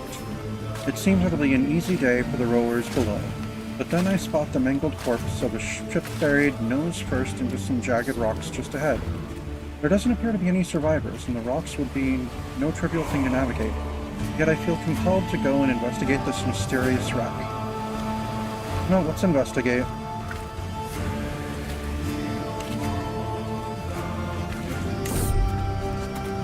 Derelict ship riches. Just as everyone had assumed, there were no survivors of the wreck. However, the clothes and goods left on the corpses would indicate that this was once a wealth trading ship. Among the wreckage, I see exotic goods and luxurious clothing still intact, save for being a little wet. No doubt these items will fetch a good price once we make it ashore. A good find. 15 gold. Okay, cool.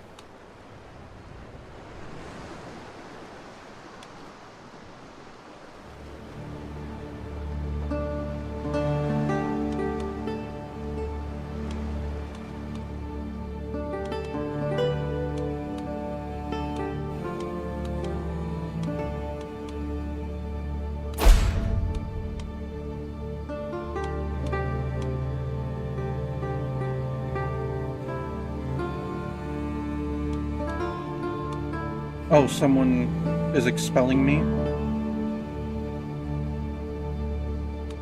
Okay. Good for them. We weren't there anymore anyway. To the loathsome Master Hafthun, consider yourself warned. You and your ilk have outstayed your welcome in Ibisila.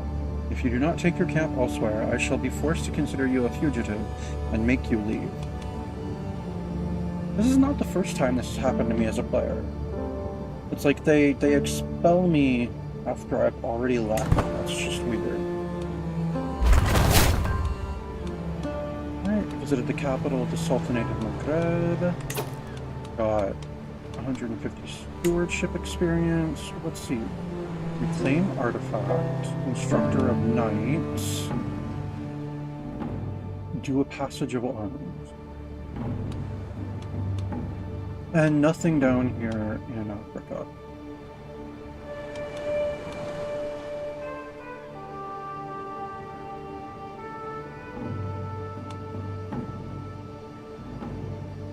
Ooh. Requires us to steal an artifact.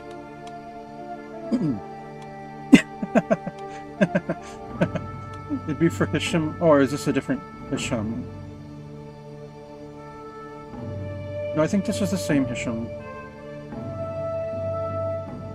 Yeah, bungled my contract. I didn't bungle it, I just succeeded in a different manner than you wanted.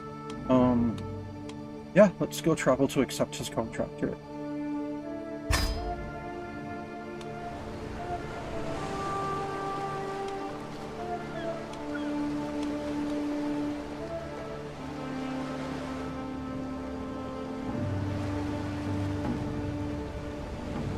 That's an interesting route.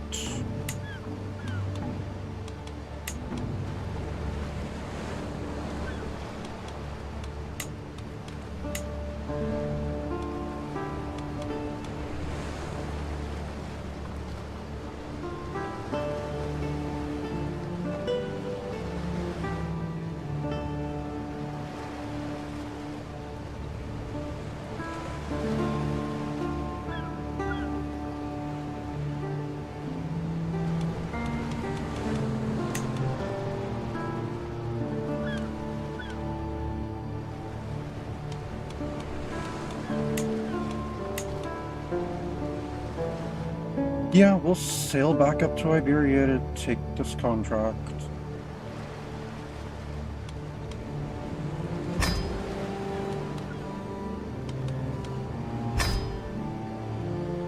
Yep, new things popped up as soon as we left.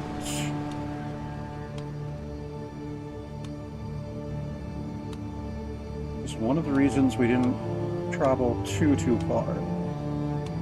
Artifact delivery? That escort emissary is still available way over there. I mean, it might be a different one, but it looks like it's the same.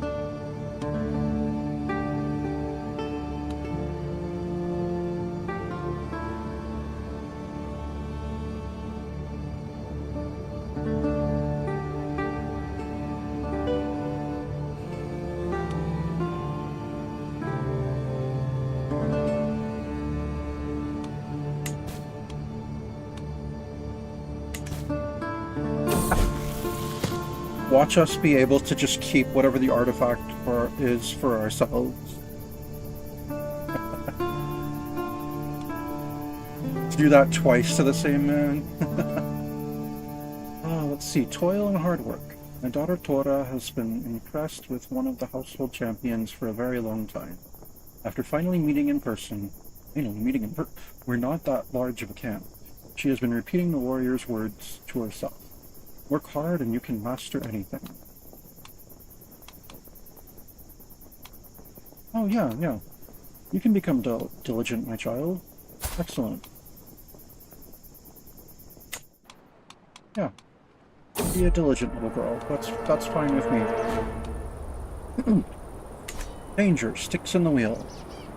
Rook, I hear Aharon shout out in panic.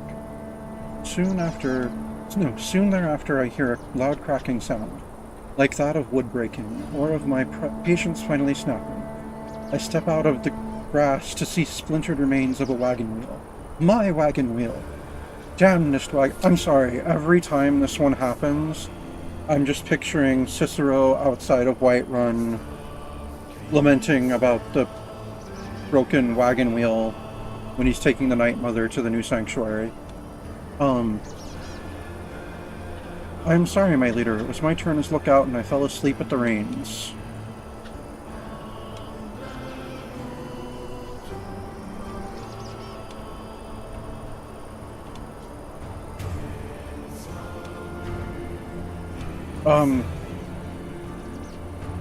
Skitter, we're going to be late.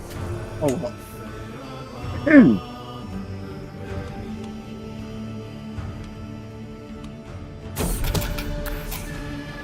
It's not like we told him we would be there at a certain time. Contract, reclaim artifact. A delegation from Prince Hisham of Cabra saunters through the flaps of my great tent. Greetings, adventurer, speaks an envoy. Many are the roads of this world and treacherous. If you'll work for Cabra, my liege would pay well for your expertise. Prince Hisham is the rightful owner of the brilliant gemstone which the loathsome Sheikh Ishaka of Yayan holds hostage. My liege wishes you to get it back by any means necessary.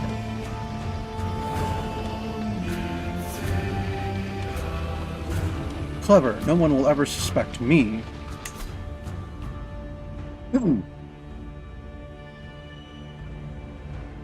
All right.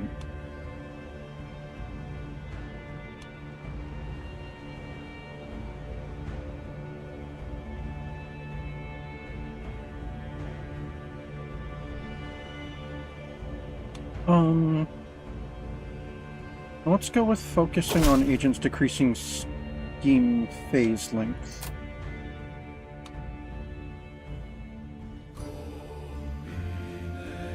No!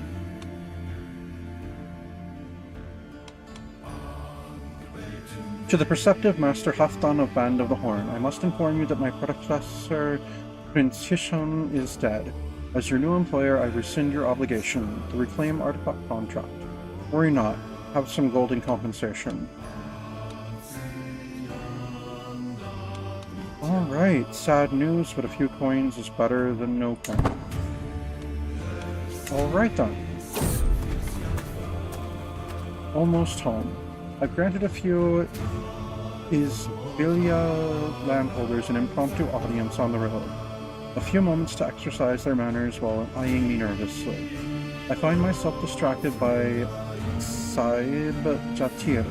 My young follower is having a wonderful time, singing common songs, dancing jigs, and lauding Iberian heroes of old with some Andalusian youths.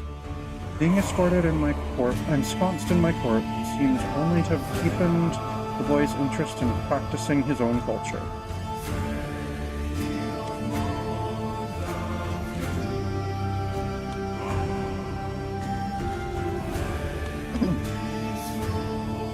No, a talent to foster.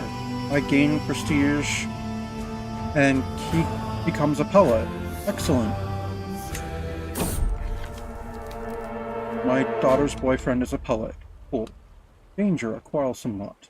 As we trek through Carmona, our caravan has stopped at a clearing bordered by tall grass. I proceed toward the commotion, only to find Galind and Aharon having an irate row. I'll have no more of your idiocy, you miserable cur.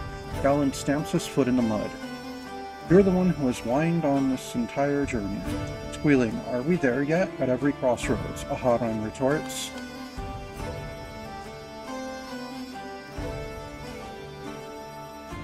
There is only one way to solve this. Yeah, you guys fight it out. Let's see, 54 and 65.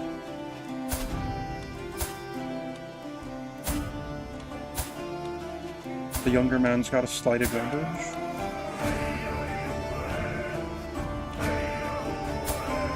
Oh, is it glowing because it's virtuous to his face? Nice. Nice. Alright, there's only one way to solve this. Galen gained the... Oh! Well, I would have lost that bet. Haran wins. I guess experience then.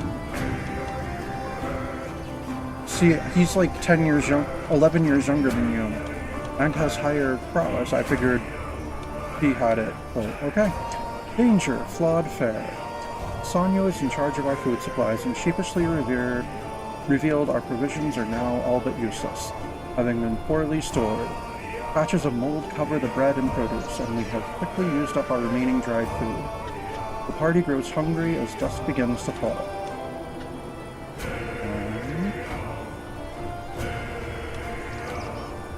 Let's see, just a bit of mold. Nature will provide for us.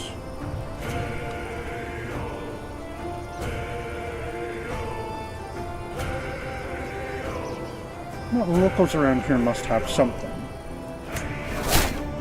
Oh, bottle became wounded.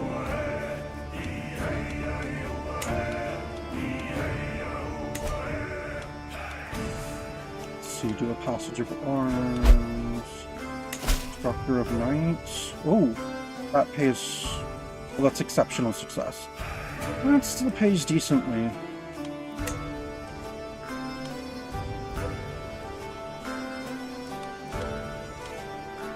Fight corruption.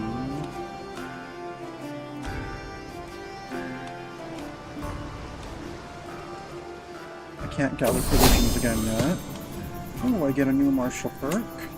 My son Styrbjorn has just finished a lesson held by Ilias on the management of the treasury and the gold therein.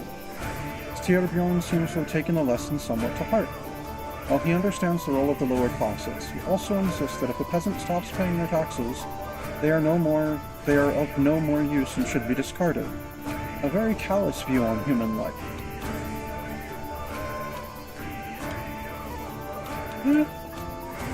Just, greedy. No, good. Do not let mere feelings hold you back. Oh, my son is humble, ambitious, and callous. An interesting set of tributes.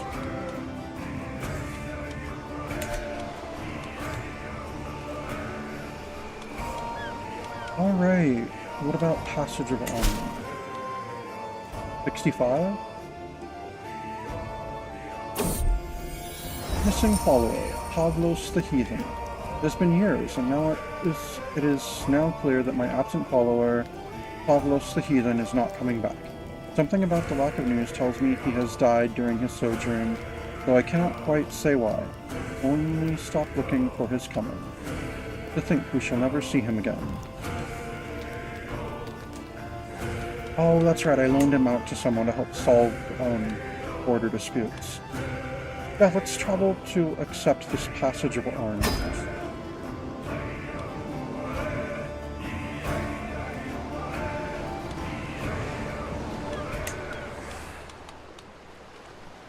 Once again, if traveling up the coast like that is that dangerous, we're not gonna do that.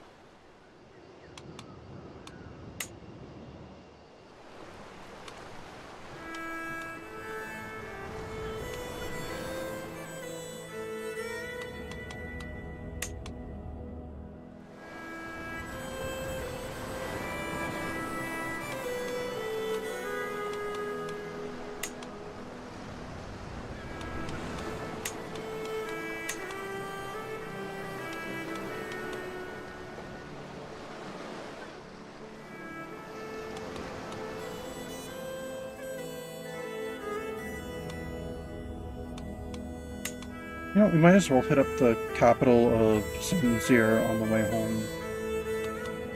Not at the end of the trip, though. Silly me.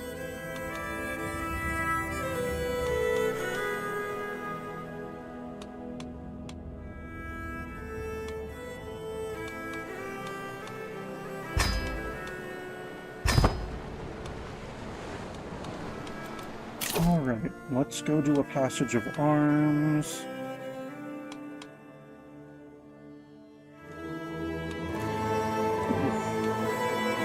Let's go with enduring hardships.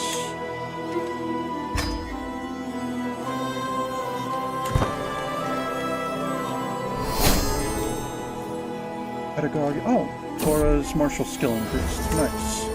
Missing follower Leon. Pia. Aww.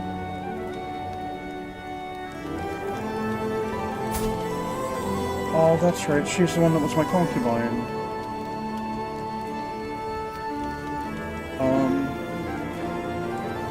Alright. Not to think we shall never see her again. Smallpox. Oof. Dang. People keep dying. Maybe it's a good thing we left the Pope.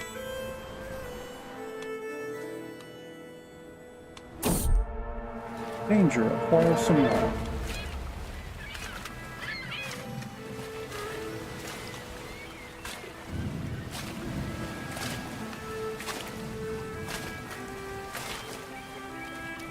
You know what, guys? There's just one way to solve this. Oh, okay. He has super good intrigue, she's just not a great warrior. Nope, there's only one way to solve this. And Favu wins.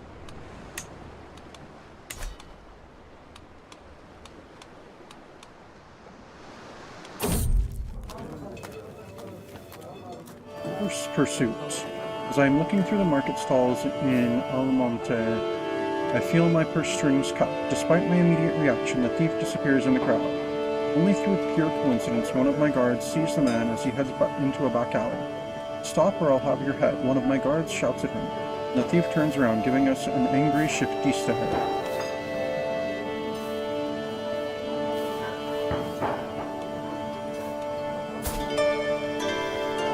He's pretty good. Deceitful, ambitious, and stubborn. An elusive shadow.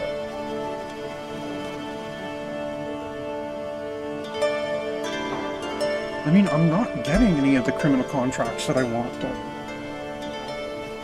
So as much as I'd love to recruit him, I'd rather murder him and take his money. So, filthy thief, think you can steal from me? 36 gold, gain more red, and lose my what little stress I still had. Alright, flawed fare again.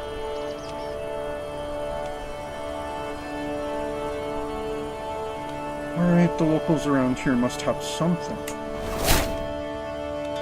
And Fodl is now wounded. Okay, good for him. Perform in a play. Wali Harun glances down as he makes his way through the camp. Wonderful morning we have here, he starts. A perfect chance to show those ruffians the value of a true champion. You see, there's a bridge that goes right into Hornachos. All manners of miscreants, fools, and idiots hang about there. Someone should take care of that.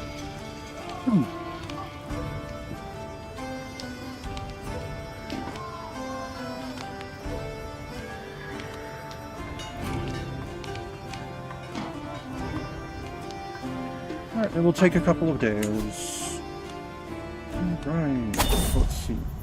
Cradled by death. Aww. As the tent flap to the birthing tent opens, I am greeted not by smiling midwives and a crying babe, but Thekla's heart-wrenching ways.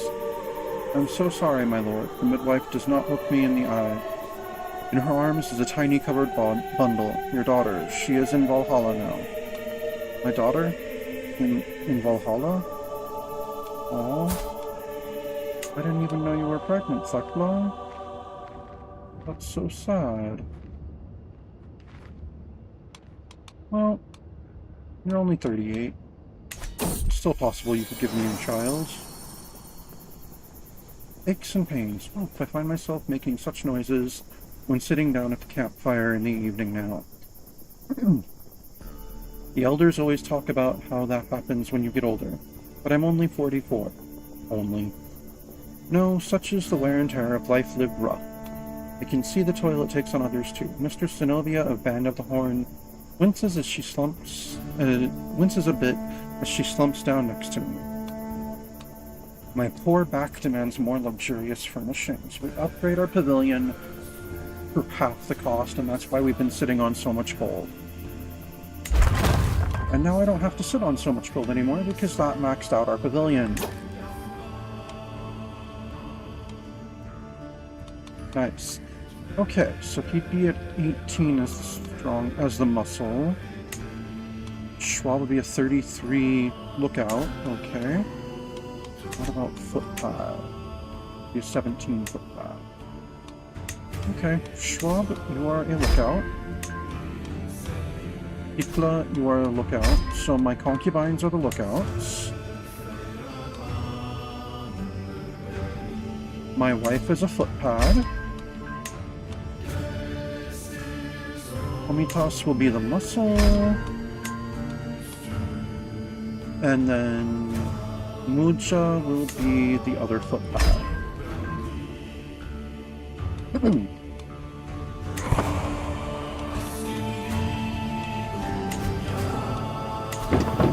Alright, so we've got a maxed out pavilion.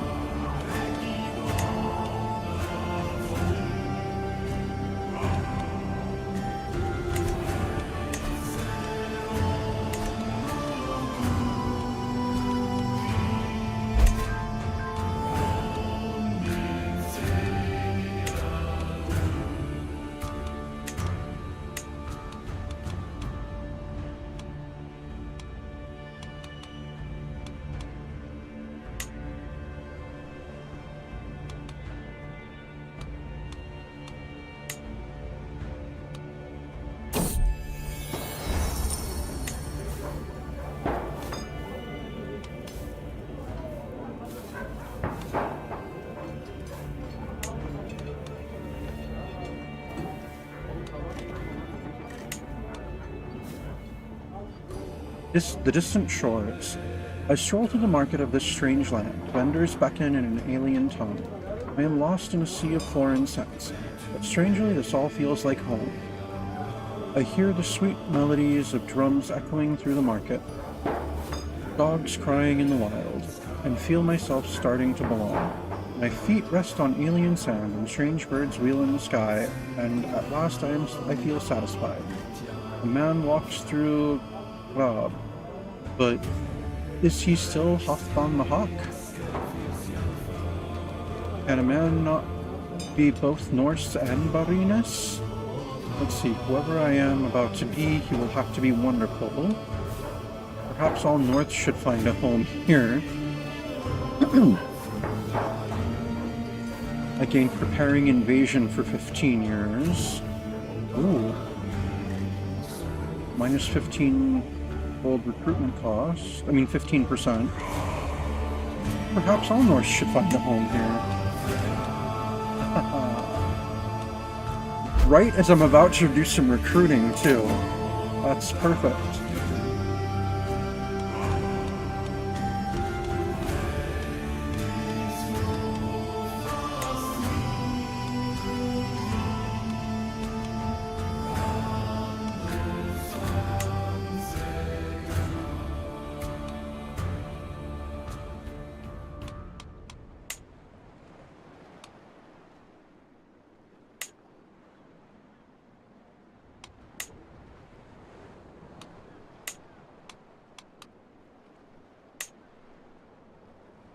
Alright, we're going to get Varangian veterans.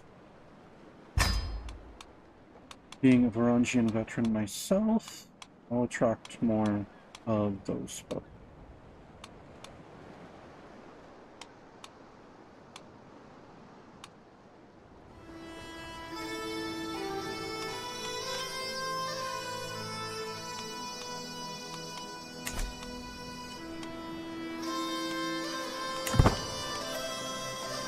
The Band of the Horn Grove. Oh, why is there always a tournament when I'm, like, engaged in something that's gonna take a bit?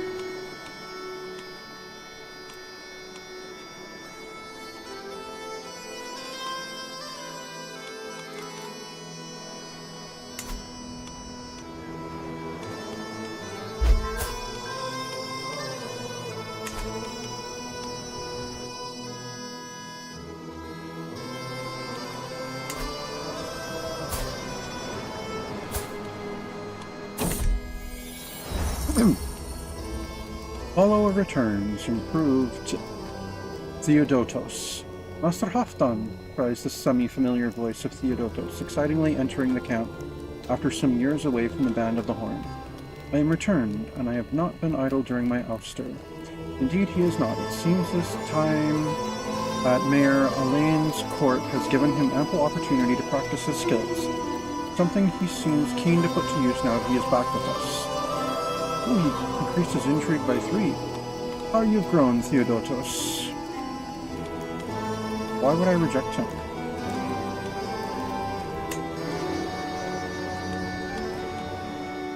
He did his job, he helped us earn money, and I'm glad he's back. Quick study. It seems our time in Medellin has proven beneficial for my daughter Zenobia. There's a Medellin in Iberia? Okay. Something about the local culture simply fascinates her. So much so that in our brief time here she's managed to pick up passable Arabic.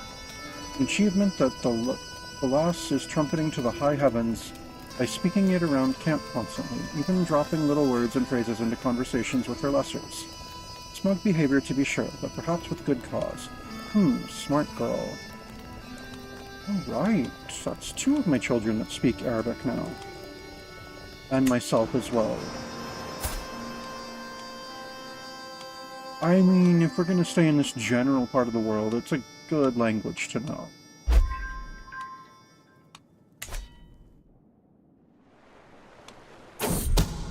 Wait, it's not Al-Andalus anymore? It's Zenzir now?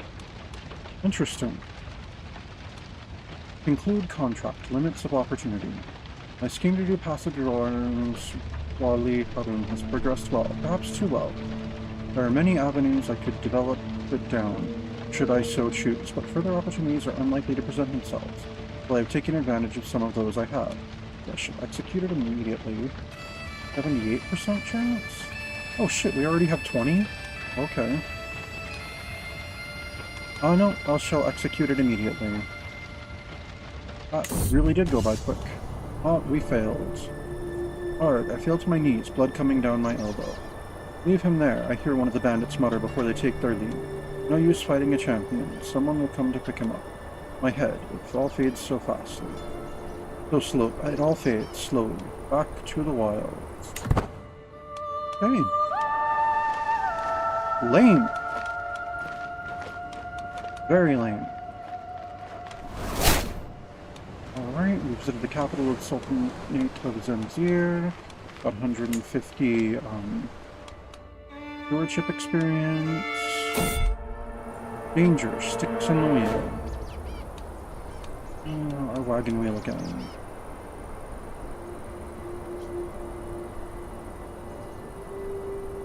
Alder's Bale, we're going to be late. I mean, there is no late. Not like we have a specific date we need to return to the camp by. It's not like it was a... it's not like we were going to a tournament or something like that. Ooh, Torah's stewardship increased.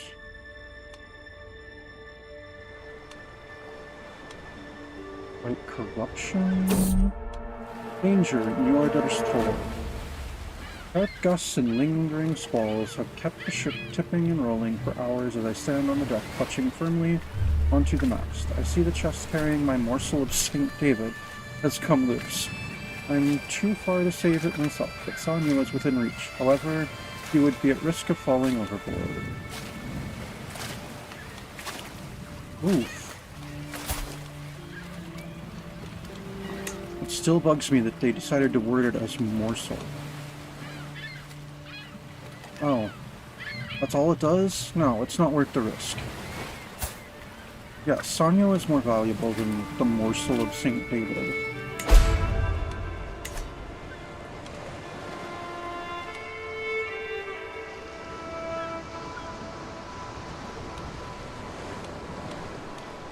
Alright, we're back at the camp.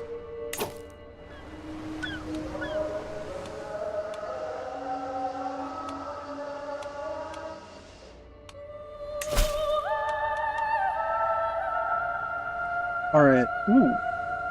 That pays well. Okay, let's fight corruption, I guess. I wanna be the corruption, I don't wanna fight it. Rais Astinos of Tefro. Idrisid's marshal visits my encampment for the day. As soon as we are left alone, he begins muttering. It is embarrassing to admit, but I need your help dealing with the disobedient peasants of Tangier. The martial huffers and glowers. They flaunt their sultan's authority. I can't keep them in control. They beat and humiliate anyone I send, daring me to come in full force. Their conduct is a black mark, one that stains all the realm.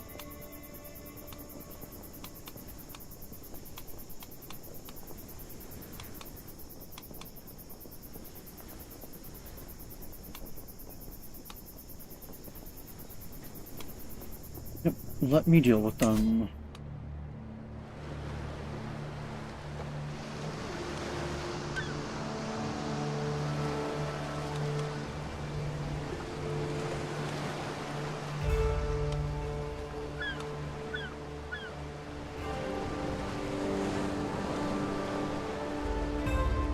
Alright, you know what? Just this once, we'll travel up along the coast. Even though the sea is a much safer route. And I'm north, Stagnabbit. Alright, start traveling.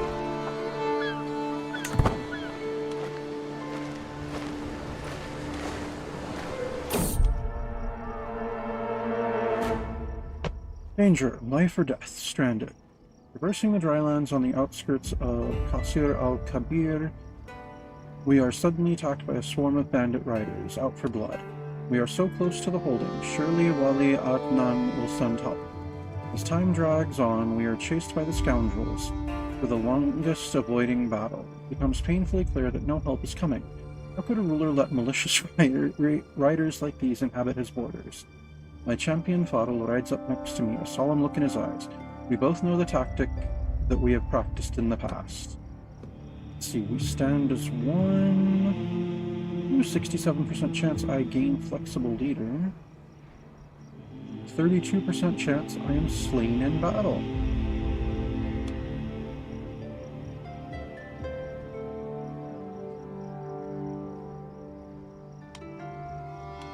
Yeah, I'll take the gamble. We stand as one. Alright, I'm now a flexible leader. I mean, wandering children are pretty good, but I'm not going to be one right now. Danger serpent. As we head towards Tangiers, we stop in our tracks for a short break. Many are circled around a campfire, keeping warm and sharing stories. Manuel is off in the distance, perhaps looking for some game. He reaches into the grass, but lets out a squeal immediately after. He has been bitten by a burrowing asp. Eventually, the serpent releases its fangs from its flesh. It is clear that the venom is taking its toll.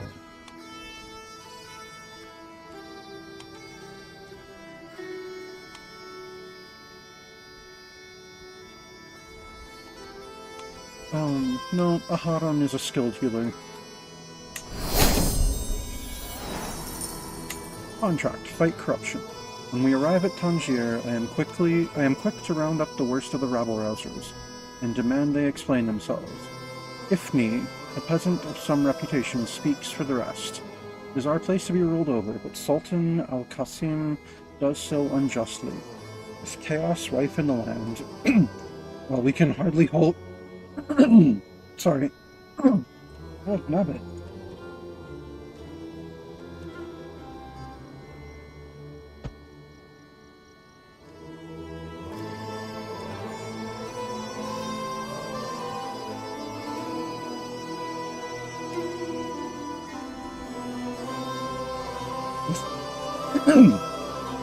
With chaos rife in the land, while we can hardly hold on to what's ours, still he drives us to labor for him like workhorses. We toil without any promises of safety from war, maladies, and the like. Aww, if I took that route, even though it could end up in me stealing some land, it would stress me out because I'm wrathful. No, silence your people or die, peasant.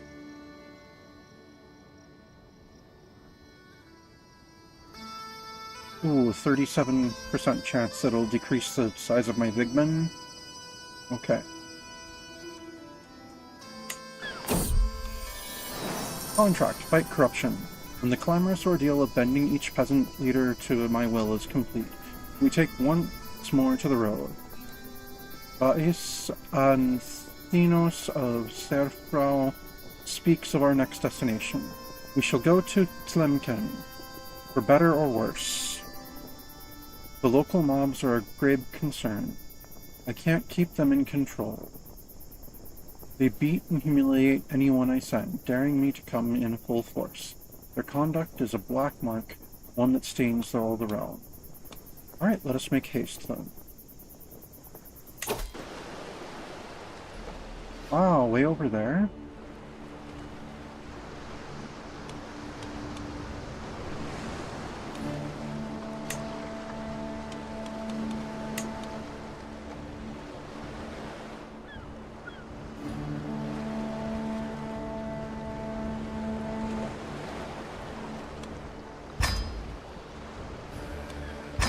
Alright, we're gonna sail over that way.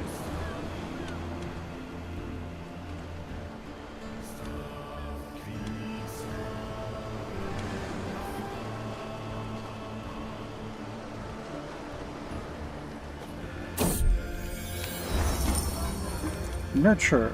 They say children react more than anyone else to the places they find themselves.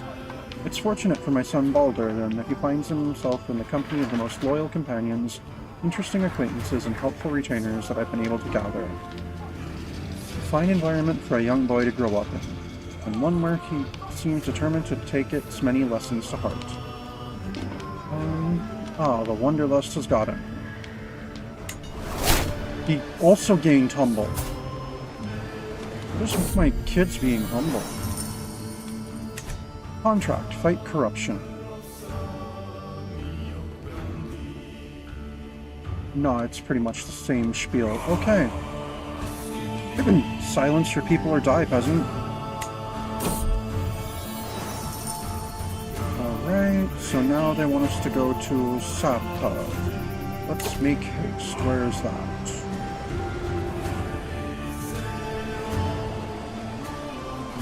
Wouldn't it have made more sense to have me go there right after Tangier, since it's next to Tangier?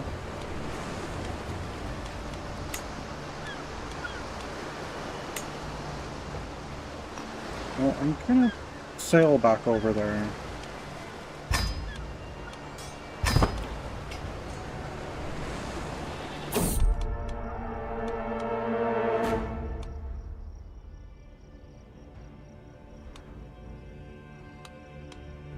I lost that in the sea a while ago. What do you mean I lost it to Sultan Hassim? Okay. Danger, this is fine. Traveling through the sometimes harsh environments has invigorating effects on at least my state of mind and vigor. As I glance over at Theodotos, however, he does not appear to be doing quite as well. Movement is labored, breathing heavy and spontaneous bursts of coughing ripple through his body. Clearly, he is not well. Haran, can you treat him?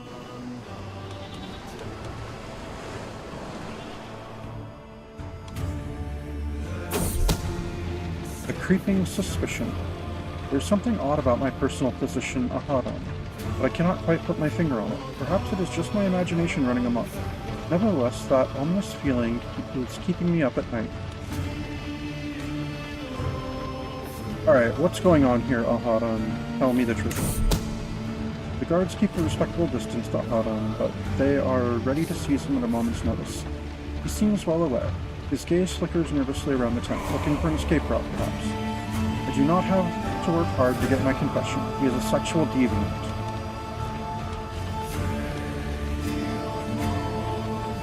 I don't care.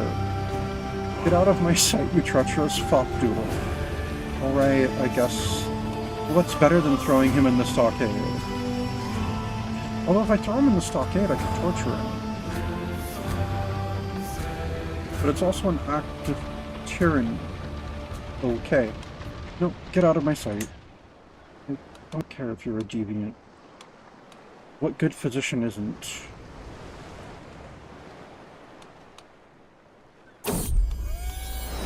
Speaking of which, how good of a physician is he?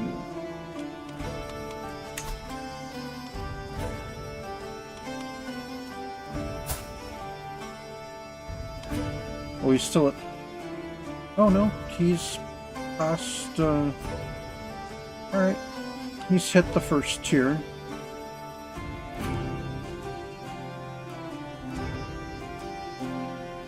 Good.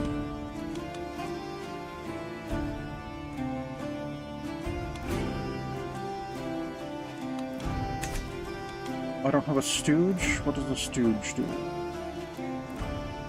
Stooge is the involuntary focus of the camp's irritation and cruel humor.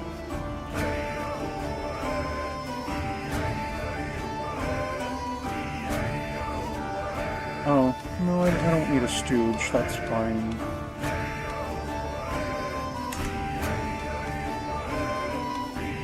Alright, silence your people or die, peasant.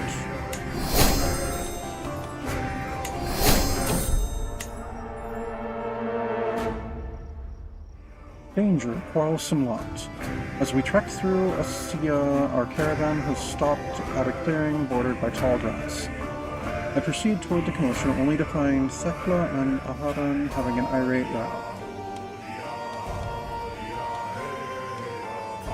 My second and concubine and friend, or my personal physician. Ah, they're important to me. Come now, surely you two can make amends. Oh, no, because then one might leave my entourage.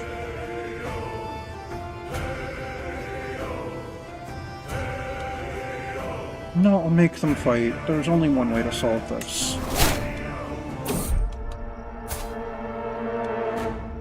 You let him win, didn't you, Thekla? You must have.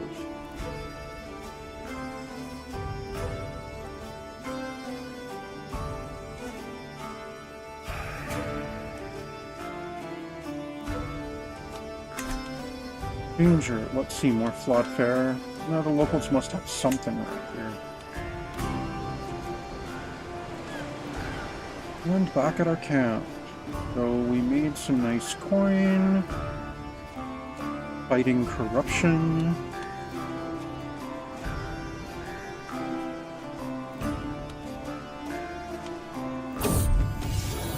Ins and outs as we charge down the road, a building hobs into view. Battered side outside reads the White Duck Inn. No luck here tonight. We've barely got room for our current lodgers, let alone anyone new. Inside, the innkeeper shakes his head dismissively, and especially not you ragtag types. Ragtag? No, I'm afraid I absolutely require lodging. Your hint is taken with a discount on top. Yay! Incognito. Tonight I have stripped myself of every symbol signifying my rank. Walk anonymously among my soldiers. It is a quiet evening. So when an argument breaks out, the words reach me loud and clear. An archer is trying to convince his commander, my champion Theodotos, of the advantages of an alternative strategy. Theodotos will hear none of it. As I approach, the infuriated man raises his fist. When did you get such a nice helmet?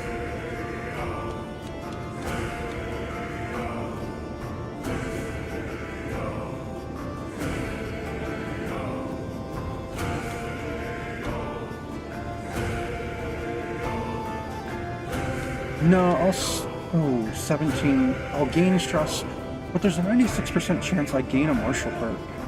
No, I'll step in and protect the soldier. It's worth the stress. My training has served me well. A few moments later, I have Theodotos in a firm armlock. Let this be a lesson, I state loudly to everyone, for everyone to hear. Your master does not look kindly on close-minded fools, no matter their rank. The soldier beams with gratitude. Thank you, my lord. You will never know a more faithful servant than Stierborn Eriksson. Oh, he's... I've got another Norse in my group now. Nice. Oh, it's so good to have you aboard. Stierbjorn. You are brave, trusting, and ambitious. Okay. Let's see. We can adopt strategy, which will give us innovative strategy, and I'll gain martial experience. Or discuss the strategy to learn more about warfare, and I just gain a perk.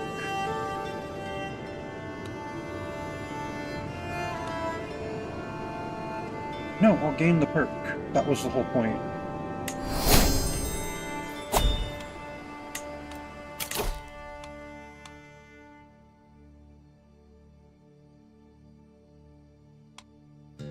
Yeah, let's go with prepared conscription. Even less to recruit my men at arms.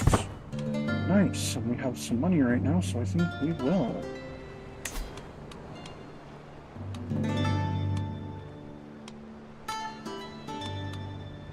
Oh, I lost Wigman on one of those? Okay. Follow returned, Manuel. Oh, nice. After years away with Master Captain, my loyal follower Manuel has finally found his way back to us. He has scarcely changed since the day he left the Band of the Horn. For good or for ill, it is mostly simply glad to be back amongst familiar company. Old friends and fresh faces alike jostle forward to see the returned man, each equally happy at a bit of unexpected good news. Welcome, welcome. Alright, let me create a new men-at-arms regiment. So we've got our Vigmen, which are what? Archers, the counter-skirmishers. The Bondi. Bondi or spearmen, they would counter light cavalry and archers. And they've got some pursuit. Alright, so we'll get a Bondi, and then I think our last one will be Huskarls. We'll just recruit both right now, since our recruitment costs are currently so low. Alright, let's create our Bondi, and create our Huskarls.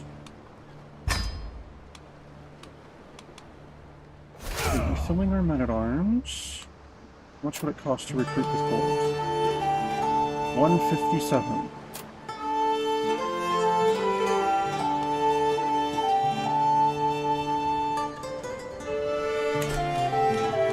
About scraping the barrel. Diplomacy plus prowess challenge. Every eligible man-at-arms regiment can use up to 25 soldiers. 69%. What about Sikh volunteers? Spends 300 prestige. Each one gains 25 soldiers. Impress mercenaries.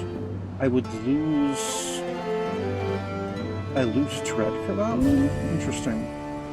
Every eligible man-at-arms gains 25. I spend... Okay. Let's try to inspire followers. Oh, nope, that did not work. And I can't scrape the barrel again for a year. Oh no. No, a few months. About half a year, it looks like.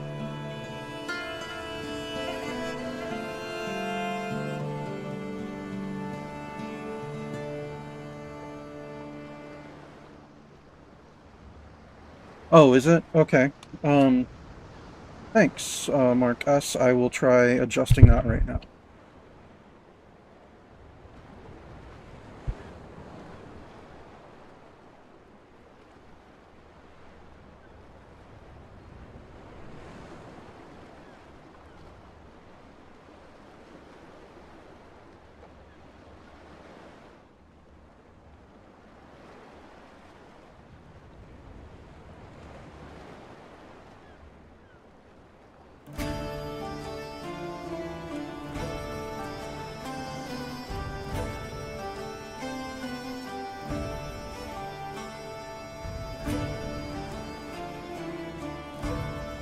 Alright, let me know if that's better. Please.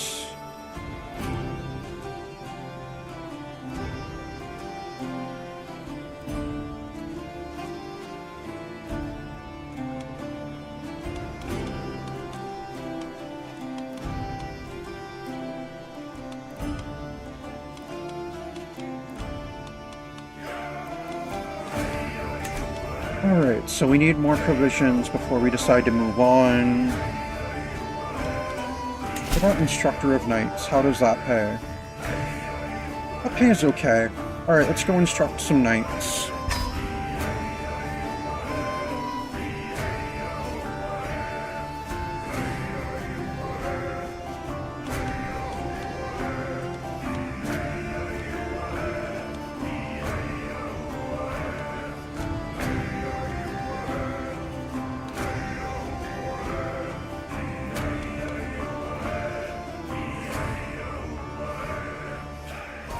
No, I'm not gonna take that path.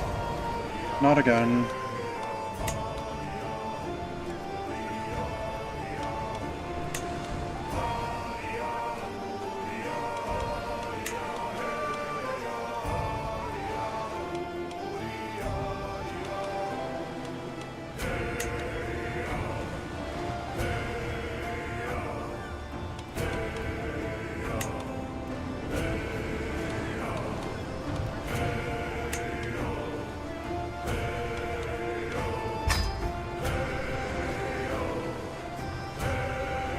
Alright, let's go ahead and accept that then.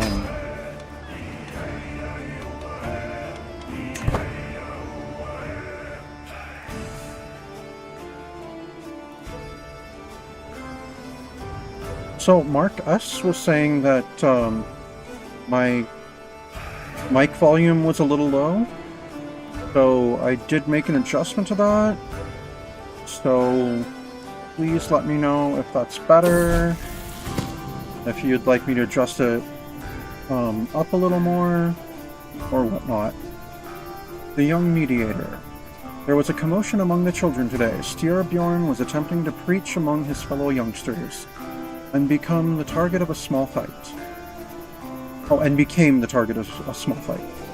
Thora intervened and managed to stop the fight before anyone got hurt.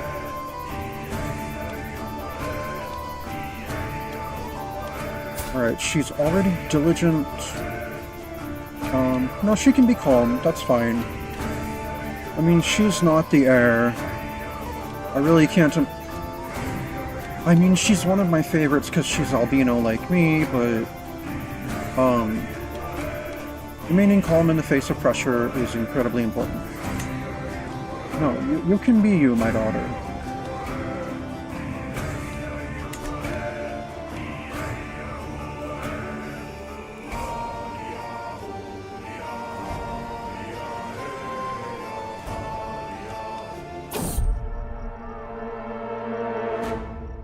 Danger, mountains of molehills. The road has gotten incredibly hilly the past few hours, and everyone is beginning to weary. With no end of the hills in sight, my friend Sanyo approaches me and says, "My lord, our mounts cannot carry on like this for much longer. The poor animals need a break, or I fear they'll collapse. We must stop to rest." He knows full well that this will delay our journey to Garnatad.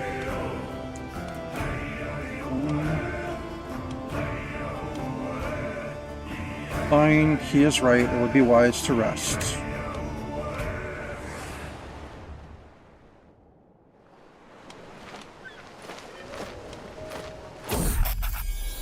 Contract. Instructor of Faris. As I arrive, I am greeted by Sheikh Amr of Garnataz, Marshal Issa. I am glad you could make it. We are in need of an expert in the ways of war, as our commanders are rather unschooled. Marshal Issa bows his head and quickly adds, "At least according to our liege." Well, I will be pleased to invite you in, but my sheikh expects you to begin training immediately.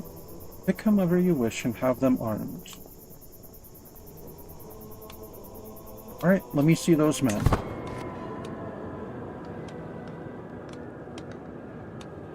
I can choose who I'm going to train.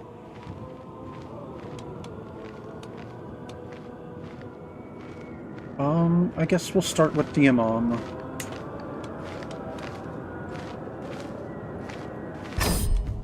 Contract. Instructor of Faris. To know that what I'm dealing with, I invite Kadir to spar with Thikla. They take their stances, awaiting an opening. Kadir strikes first, a barrage against Thikla with his mace. Thikla looks helpless, clearly outmatched by the foe. I stop the bout before it gets bloody. Thank you for your efforts, Kadir. I've seen enough to know how to proceed with your teachings. I'm not here to poach talent. I'm not here to poach talent. I need money, I need provisions. Let's see,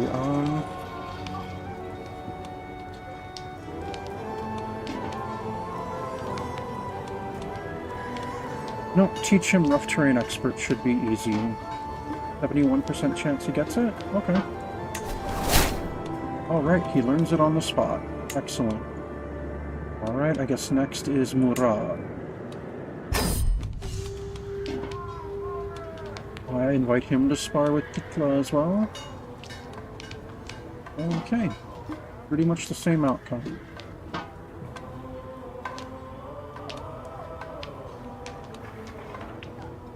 Alright, teaching him Raiders should be easy. Alright, he learned it on the spot. Excellent. Then Abed al-Hakan.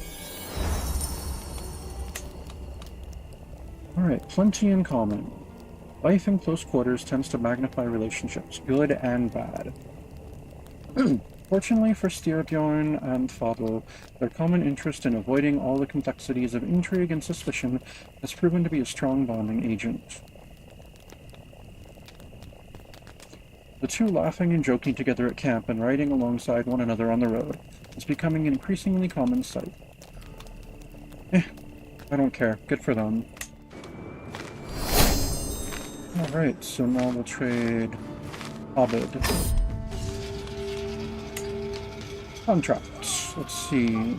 I invite him to spar with Thikla again. Okay. Alright, teaching him Faithful Blade should be easy.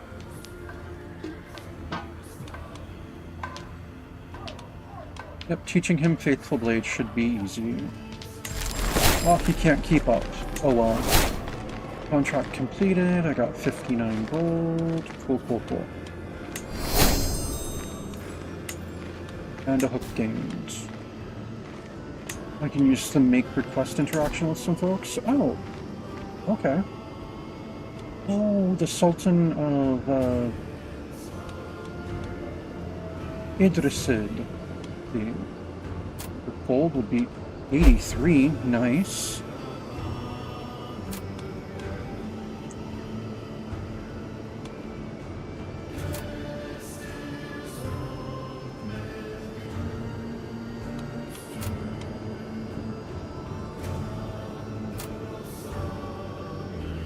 $83 gold or 1,200 provisions? Oh, 87 gold. Alright, well, it cost me prestige. That's okay, though. Yeah, let's make this request of the Sultan. Thank you, appreciate it. And then, guys... we can request for 2... they'll just give me 200? No, we'll make that request, that's fine. Alright, I've got... Marshall Park.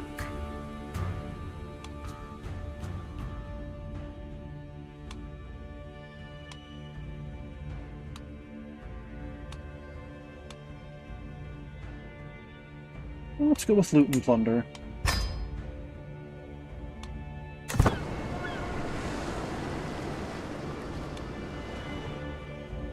Well, what's this up here? Another fight corruption. Alright. We'll take another fight corruption over here. That paid pretty decently last time. Oh my god, guys, you can't fight over this what spot you're in. Figure it out amongst yourselves. And then actually, I'm going to take a brief pause right now. Get a refill, go to the restroom, and I will be back in just a moment.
Alright, and I'm back.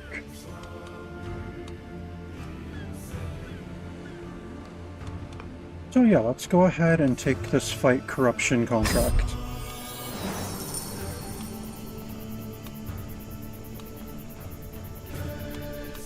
Nope, just let me deal with them. So it's only going to be 2 for this one? Okay. Oh, I'm doing it for a more minor noble, got it.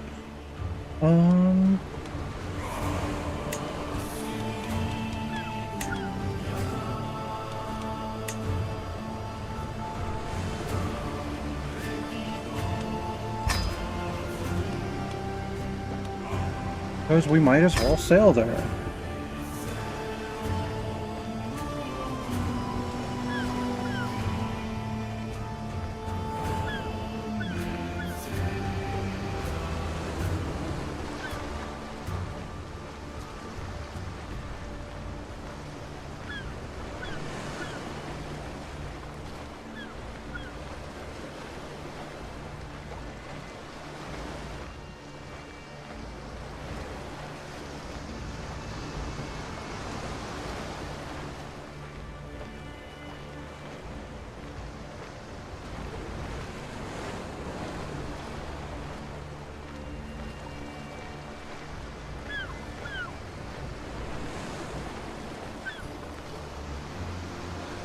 Oh, I forgot to unpause it.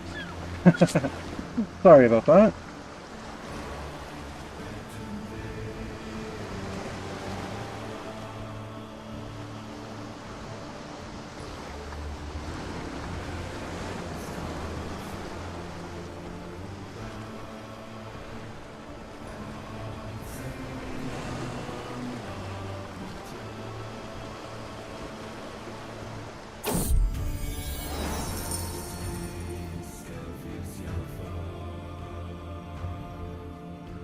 All right.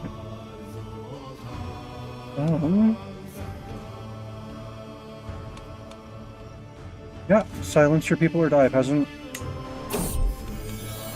And let's make haste for... where are we going to? Sabta? Oh, just next door. Alright. And silence your people or die, peasant. Oh, there's a third one on this one? Wait, did I not succeed on this? Okay then. Interesting.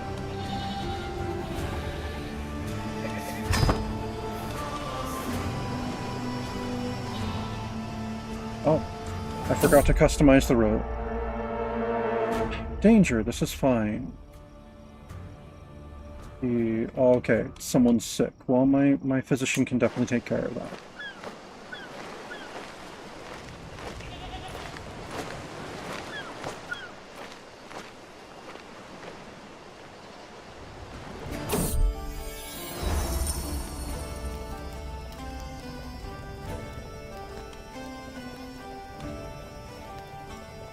Crimes of passion. Rounding a little cluster of tents, I leave my pavilion. I come across a gaggle of followers having dinner around a small hearth. Curiously, both Steerborn and Comitos are amongst them, neither of whom particularly enjoys one another's company. Before I have enough time to ponder such a strange court proceeding, Comitos mutters something inaudible, only for the whisper to send Steerborn into a blind rage. With a flash, a weapon is drawn and blood about to be spilled.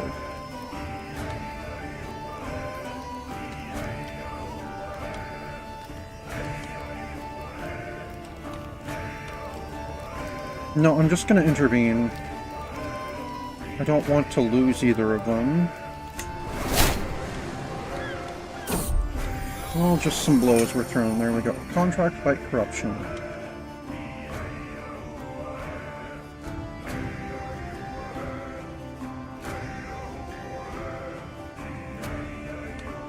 Oh, okay.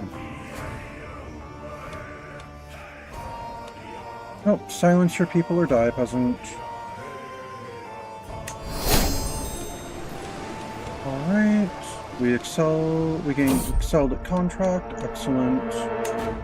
We've got a weak hook. Let's see. Danger or quarrelsome lot. Was it Schwab and Fodl? No, there's only one way to solve this.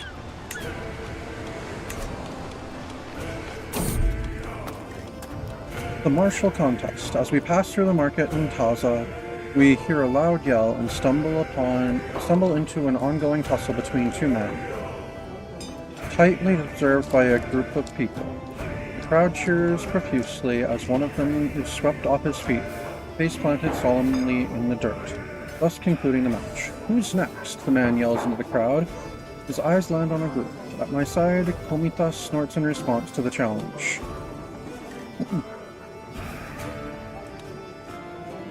No, I'll do it. 81% chance? Yeah. Hell yeah. I'm not missing a chance to prove my strength. Gained quite a bit of gold from it, too. Alright, so out of curiosity, what would it cost to refill my men-at-arms with gold? 158.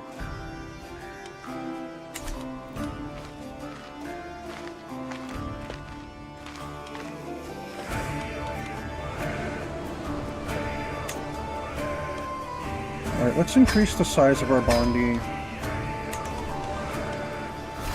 Okay, now, what would it cost? 258? Alright, we'll do it. No, I can scrape the barrel again. Let's do that first. Seek volunteers. I would just spend 300. Impress mercenaries. No, let's just seek volunteers. I can take the prestige hit. Let's scrape the barrel. An inappropriate exchange. My daughter Tora seemed to enjoy our latest feast immensely. Afterwards, she couldn't stop talking about the feelings that locking eyes with one of the younger servants had caused in her.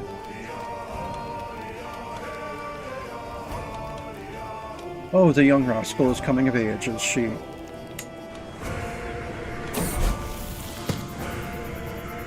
Oh, and then Zenobia comes of age. I am proud to see my daughter no longer as a child, but as an adult. Always the curious and knowledge-hungry child, Zenobia has shown an affinity for scholarship from an early age. An avid learner, she has become quite the purveyor of knowledge, and has proven herself fully capable of structuring advanced theoretical and theological arguments. They grow up fast. She's an astute intellectual. Alright, not bad.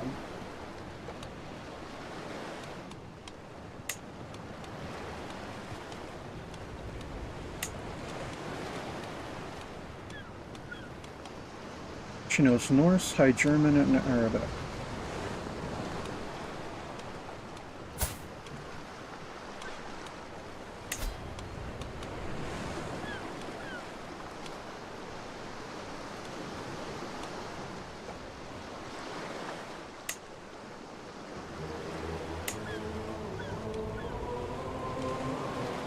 So now she can marry that boy that She had a crush on me. Of course, it'll be matrilineal. There we go. Give me grandchildren.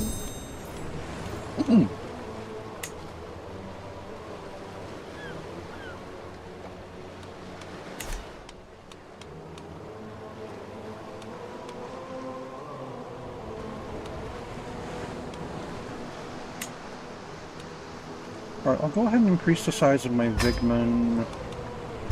Might as well. And you know what? The Huskarls. And the Varangians. There we go. We'll just max out the size of our army. And now to fill it. Alright, let's scrape the barrel, let's seek volunteers, I'll spend the 300 prestige.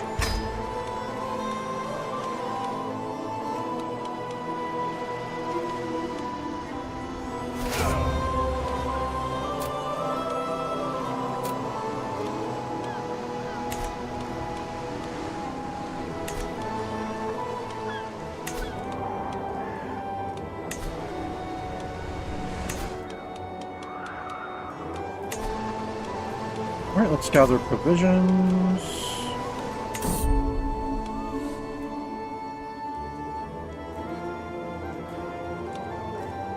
Yep, with my snares I shall feed us all. I got 660 provisions. Cool.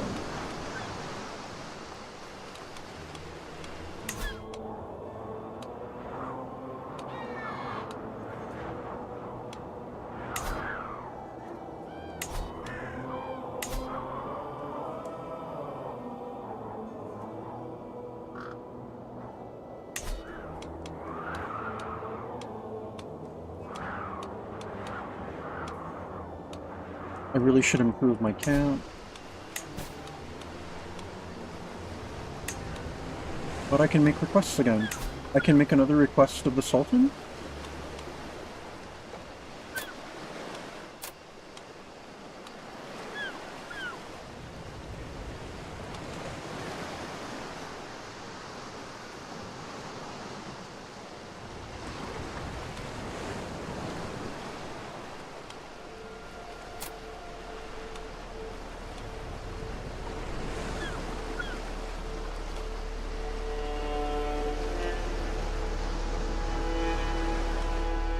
Right, let's get more gold from him. And I can use another weak hook on this dude. For more provisions. Sure, we'll do it. Okay, time to pay more attention to that, because I am getting kind of low on prestige. Cool. Out of curiosity,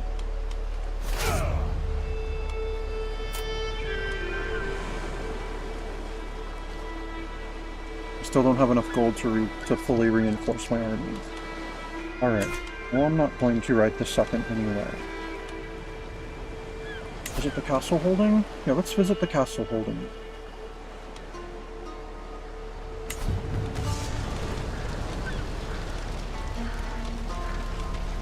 Alright, I was thinking of something else. Supplies are this way.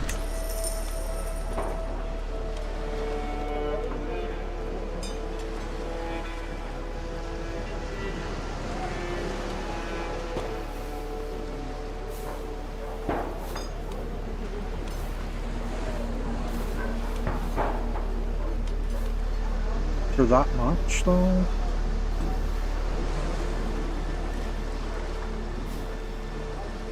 That would put us at max, though. Yeah, I'll buy some of these and some of those.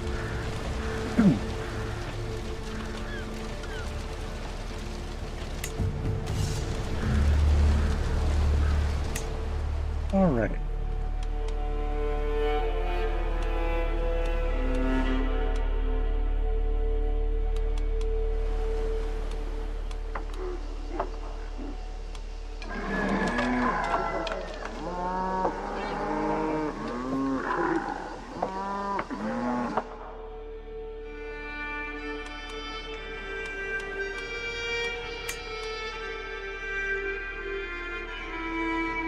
Alright, let's move over to the Grand Emirate of Africa.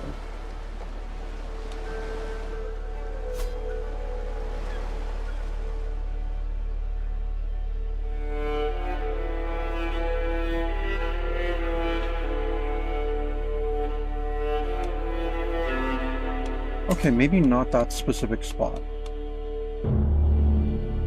Or do I want to go south?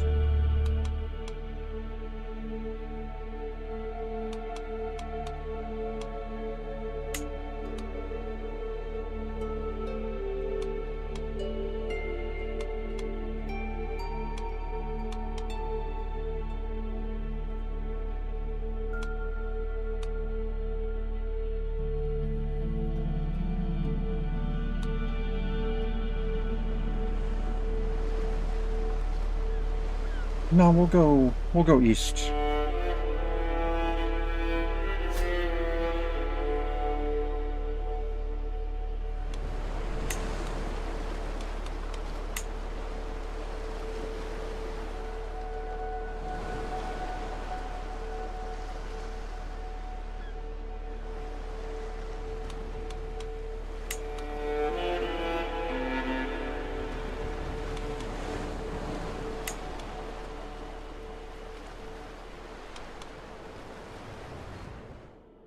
Yeah, I like how that's like hella safer and drastically decrease the amount of provisions it's gonna take.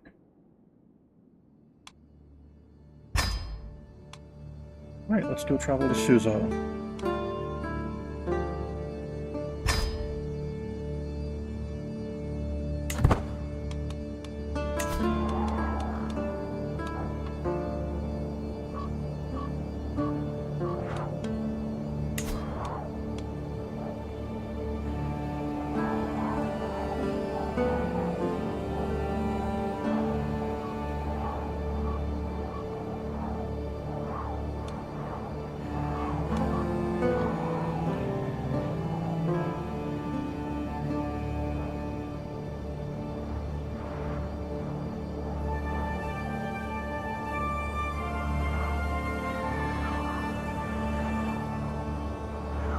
We'll go ahead and build a barber's tent while we're traveling.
I have a son again. Oh, it's the first one she's given me. Oh, and he's albino. I finally have an albino son.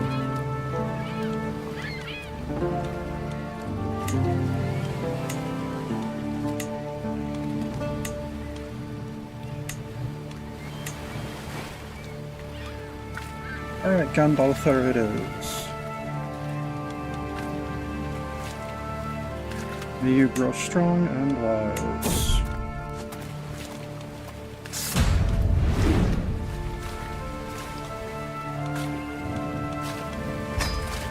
Fish in the sea. I've heard it said that Maghrebi fishermen are famed the world over for their ability to strip the ocean of its most bountiful and delicious plunder.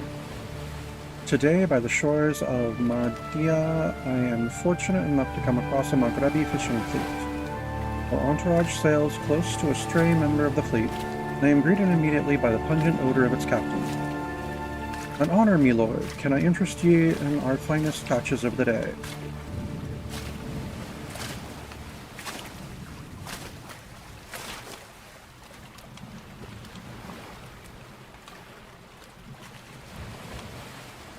You know what? No, not today. I'm good. Thank you.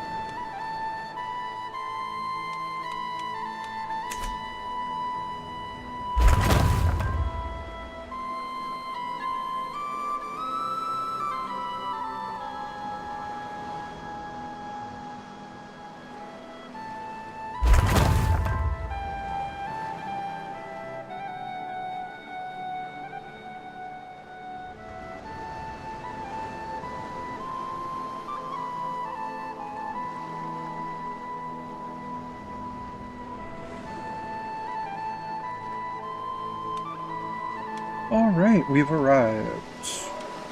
And we've finished our barber's tent, which means we actually have a passive income. It's tiny, but it's something.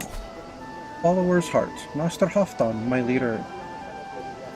I have met the most elegant woman here in Susa. My champion Styrbjorn stumbles as he addresses me. Her family will not let us marry without paying a sizable dowry. He said her sadly. Please, help me. She's alright.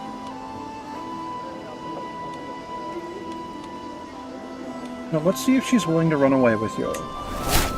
Oh, she was not impressed. Oh well.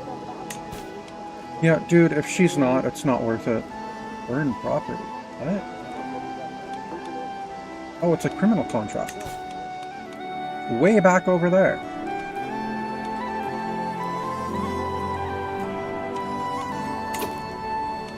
Protect the innocent. That's so us. That is so us. What's this? Fight corruption. But it's a 3-star contract. Okay. Diligent itinerance of a suitable character. Generous pay is offered for urgent ground clearance. Confidentiality is a necessity. Hasten to the Maghrebi Sultan's castle.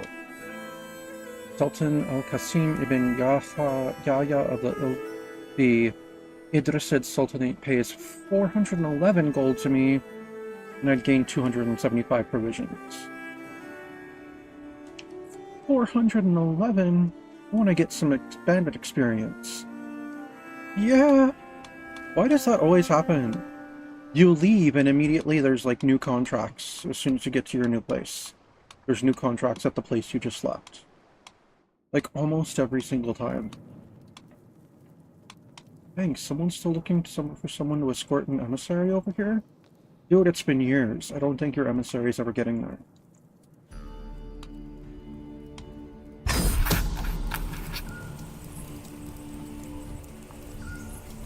The letter from Sultan al-Qasim was illuminating.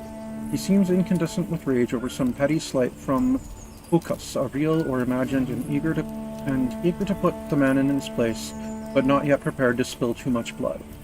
The Sultan's plan is to have us set fire to some lesser property that Bukas is involved with, or else to reduce it to whatever way feels suitable. Indulging the request will no doubt inflame tensions, but a job's a job. Yep, a smaller group travels faster. No, we're sailing, of course. Wait.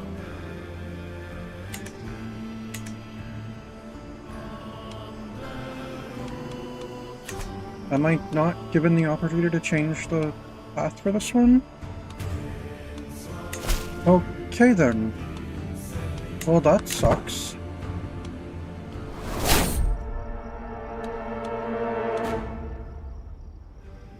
Alright, we visited the capital of the Grand Emirate of Africa, got 150 martial experience.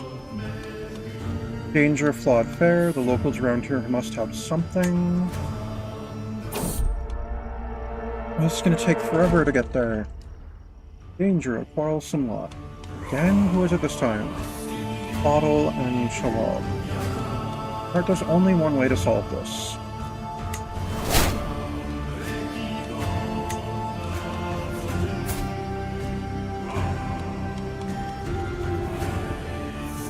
I love that I gain dread every time I force people to fight their problems out. The seasons of change. As we prepare to set off in the morning, I see Sanyo stand outside the camp all alone. As I walk over to talk to him, I notice a change in the wind. A surprisingly warm breeze caresses my face for a moment, a noticeable change from the cold weather we've had recently. It's finally spring. Okay. Alright, get back on your horse, Sanyo. And Bjorn learned Greek. Good for him.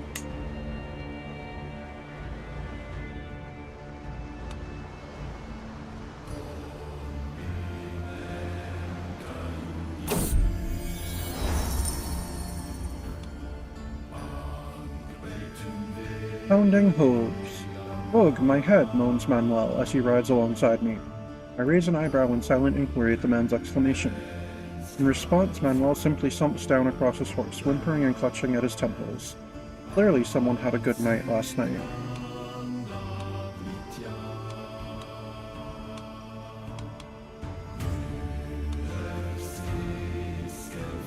I'll just laugh at his predicament.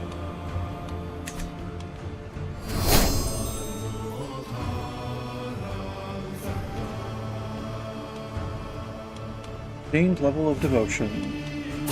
Oh, so I'm now a devoted servant. Nice. Danger, this is fine. Well, my physician can treat him, definitely.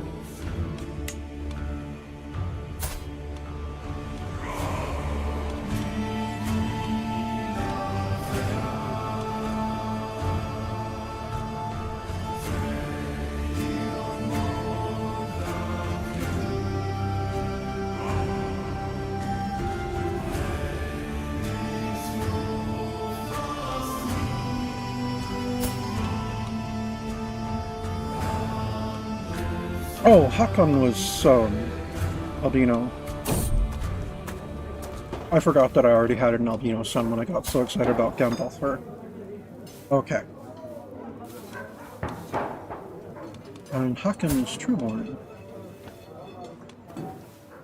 Okay. A man of unusual skills. After we have traveled together for a while, I have noticed there's just something about Ahava. He offers help others with small wounds and scratches, putting together small poultices like it was nothing.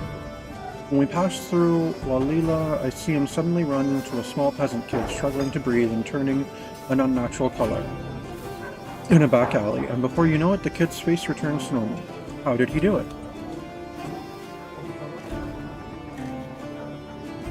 How do you know so much ailments and disease? Alright, 42% chance I get novice position. 57% chance I get 17 stress. How do you know so much ailments and disease? I just can't do it. Oh well. Incendiary talk. God. God seems a pleasant place. A shame to visit it under such unpleasant circumstances. Close to nightfall, a small band of my followers and I await in the shadows, not too far from our target. A small but thriving workshop. Fresh painted sign hanging outside to indicate patronage. Sultan al-Qasim didn't see fit to explain whether his victim, Bacchus, owned the place, had interest there, or merely held some affection for it.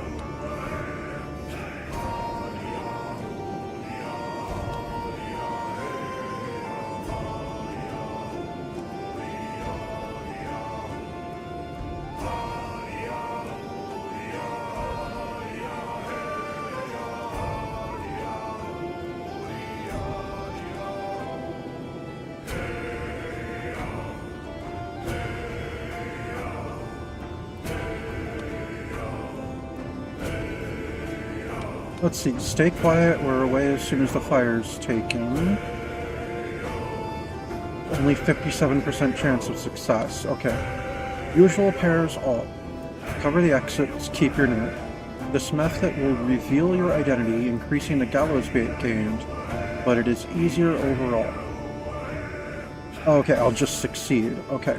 You add Sultan Al-Qasim to your roll of patrons, you get a weak hook, excel the contract, you make progress in the Legacy of Norska decision, you gain 20 trait experience in Bandit. Oh, nice.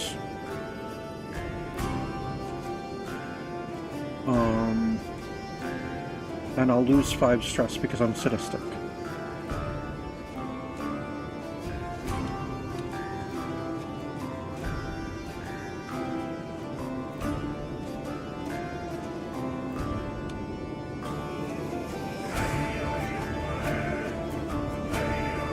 Alright, yeah. Usual pairs, cover all the exits, keep your nerve.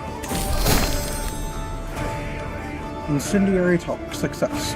A good plan begets swift victory, and the burning husk of the little workshop stands a crumbling testament to that. It takes a strong stomach to butcher in cold blood, but the promise of silver makes many things tolerable. After we've cleared out the inside, we heap the bodies, lay a fire, and flee into the night. No witness proves brave enough to intervene, and Sultan Al-Qasim will doubtless be more than happy to hand over our pet. A worthy victory merits a fat purse.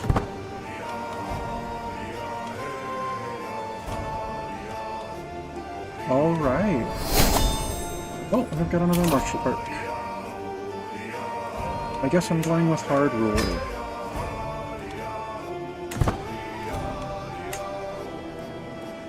Alright, I've got 434 gold.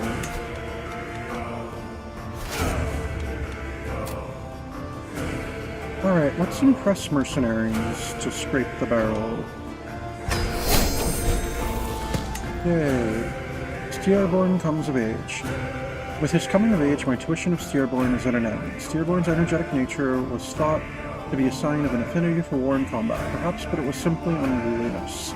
He's only developed a basic understanding of the subject, but at least he has learned the essentials of managing an army. We can only hope that the rest will come with experience. They grow up... Oh, he's only a tough soldier? Oof. And he got forded. Okay. Yeah, they grow up fast. Oh no! Arin is no longer my personal physician.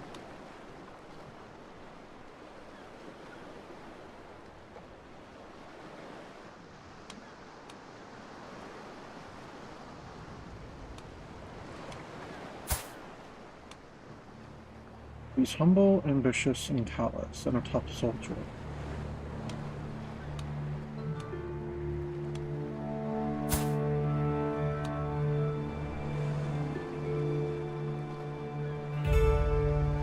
Balder is humble, calm, and beautiful. Arnbjorn is handsome. Hakon is obedient.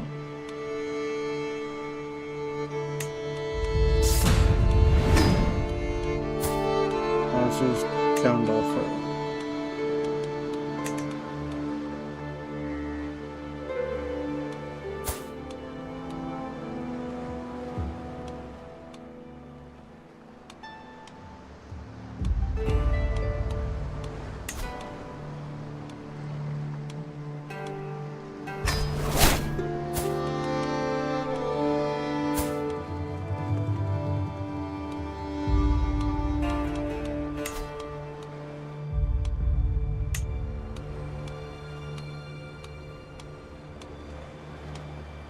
Can I not? Oh, I guess I can't.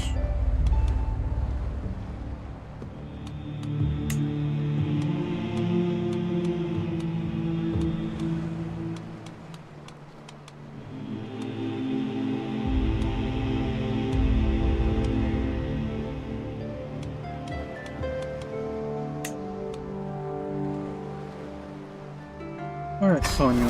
You educate that son.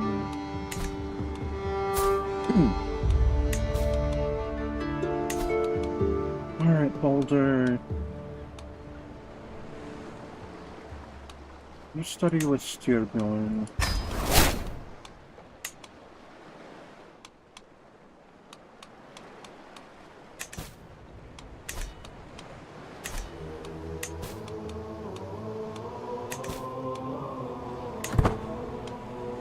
Alright, with this much money.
You know what, let's get wandering poets at our campfire.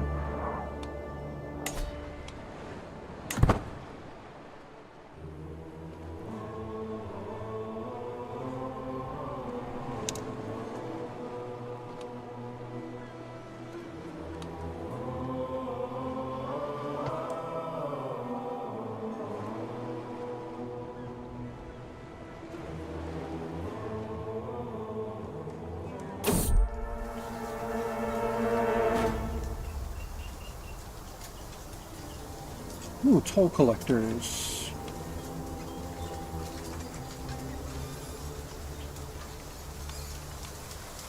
Let's see, we have stayed on the road slightly too long, and the sun is starting to dip below the horizon. Out of the surrounding terrain, shapes start to merge and form into an angry-looking armed figures. This year road has a toll. Pay up, says the biggest and frankly ugliest of the bunch. My friend Sanyo steps forward, weapon raised, and looks to me for direction.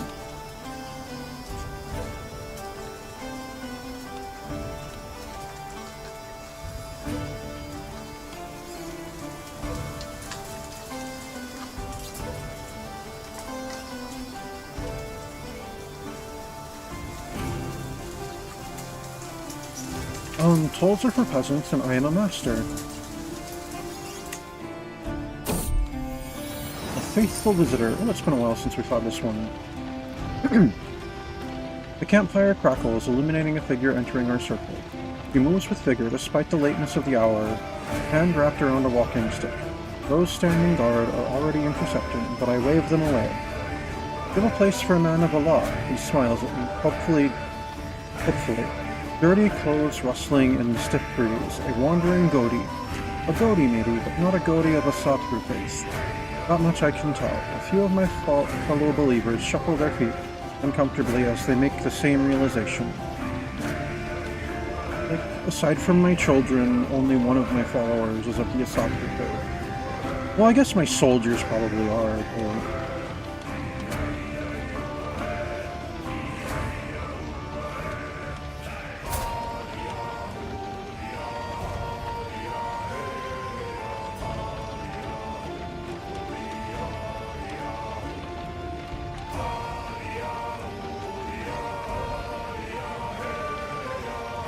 No, we could do with a man of such worldliness. He agrees to stay. Excellent. I have gained friend to all holy.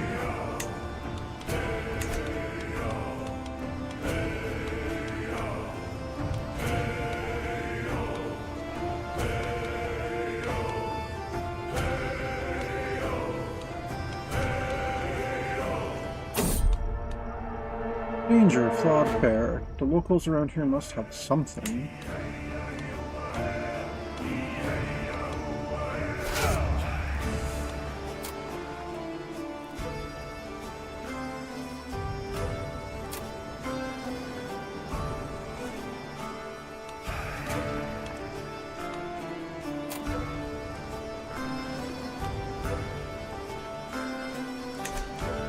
Not enough gold to refill my medallion. Okay.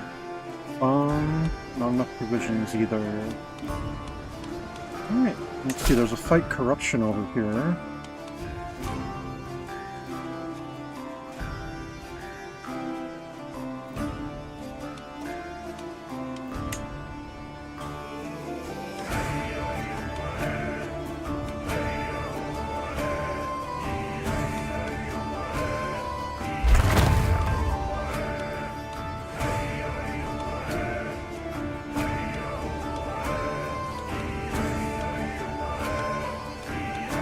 Oh, there's another fight corruption. Okay. Oh, Arnbjorn learned Arabic. Good for him.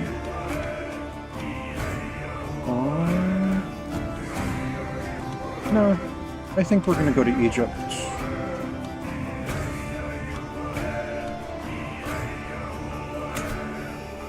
Ooh, there's a grand tournament over here? Oh, I couldn't get to it? Okay, then. Alright.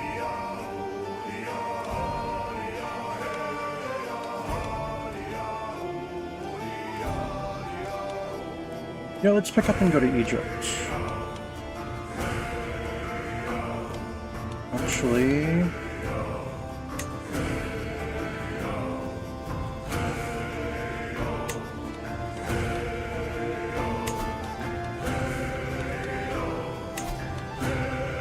Oh, I can't make another request from him yet. Oh, I don't have the prestige. Okay, got it. Oh no, he's too far away. Okay, that makes sense too. Alright.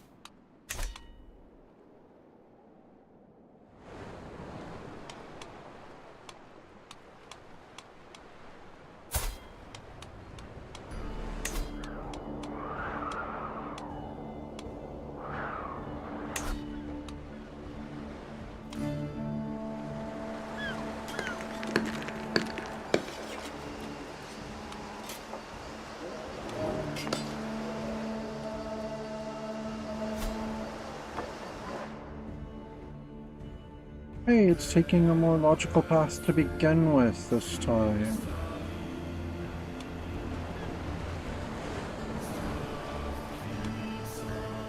Alright, yeah, let's move to Cairo.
Oh, not another winged thief.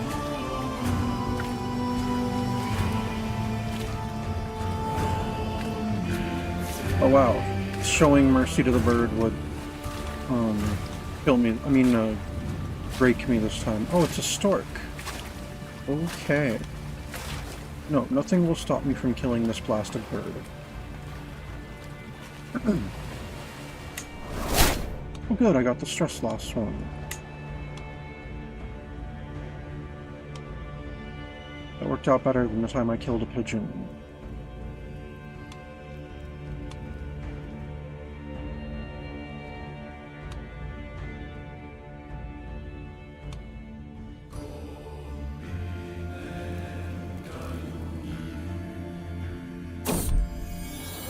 Learning from example. Tora is at an age where a child absorbs everything and anything around her like a sponge soaking up water. Oh, okay, it's this one again. No, she should be learning from my second in command.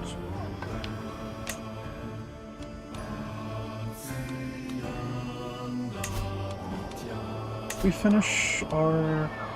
Yes, we did. Cool.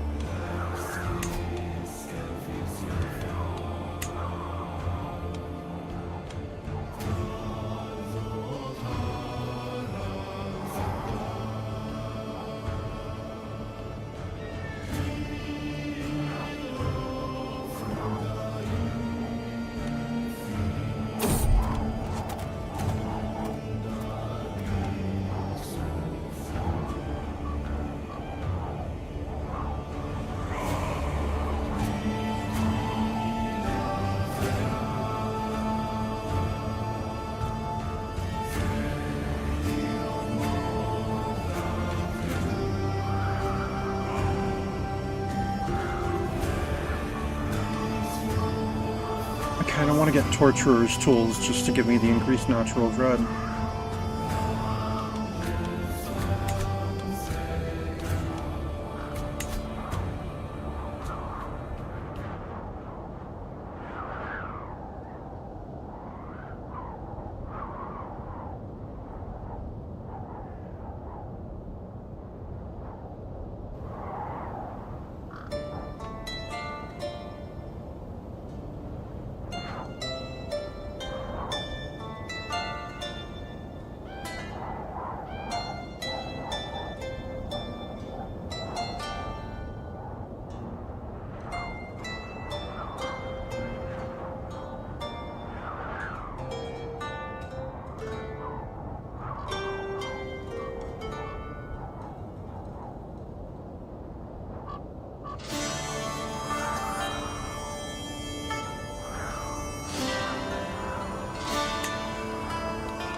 No, I suppose let's get a proving grounds.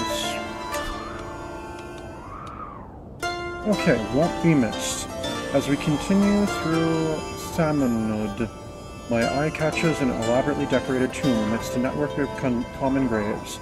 The tomb appears to be cracked open, and just within its mouth, I see the glimmer of some unknown treasure.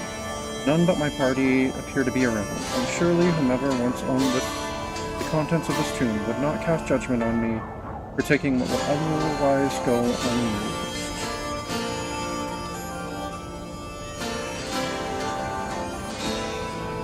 Nope, I'm sure nobody would notice.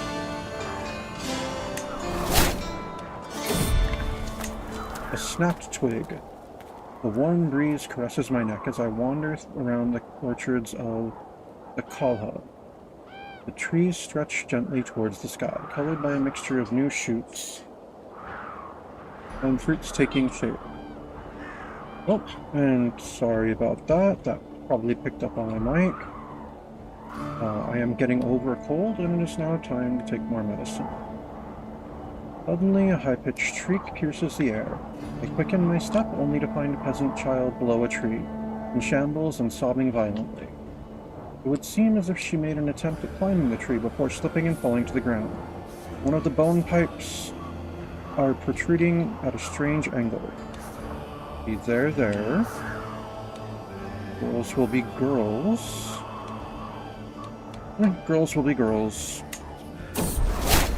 Danger under the weather. The swamplands are scarred by wars, scattered with its victims and the camps of its agents. The conditions are terrible, and our encounters with soldiers frequent. begin to feel weak, lagging behind the rest of the party when I normally set the pace. There is something wrong. Oh, that's right. Nope, we must press on. I'm ill. Okay. That's right, I forgot he died. I need to get a new,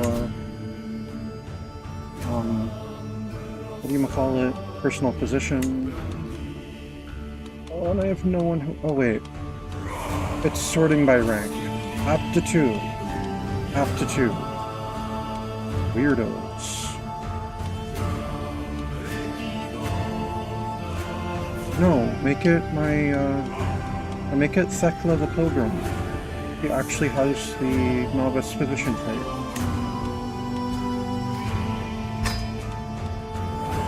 Alright, Master Bard.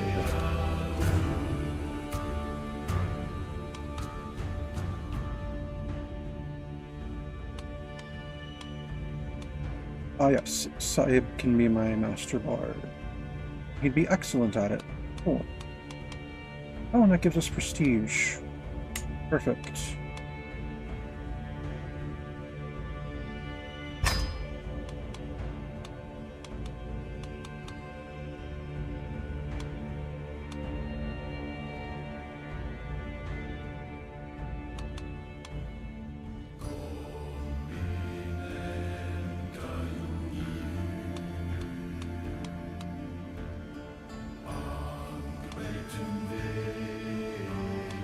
Oh no, she should totally work on improving her skills.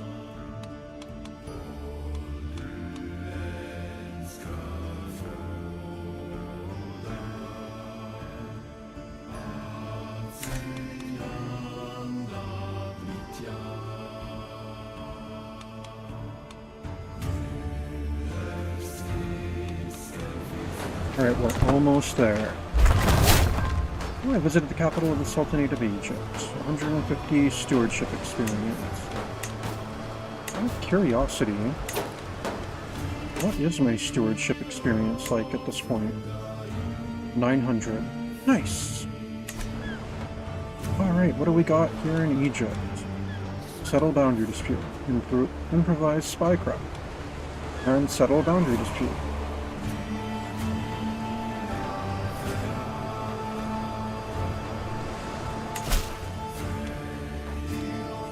It's not worth all that much.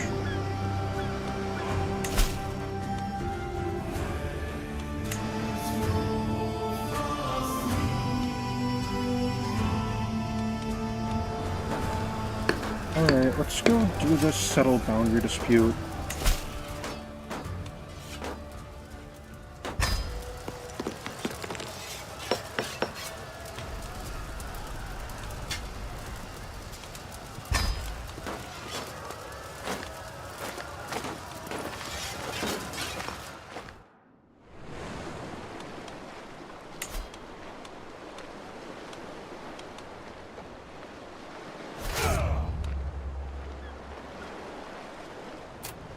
Alright, let's just go ahead and burn the gold.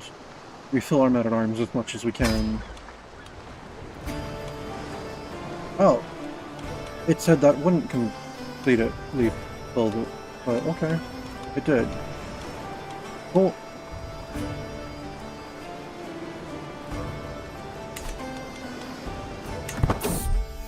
Helping out, even if the camp must move its exact spot every few nights.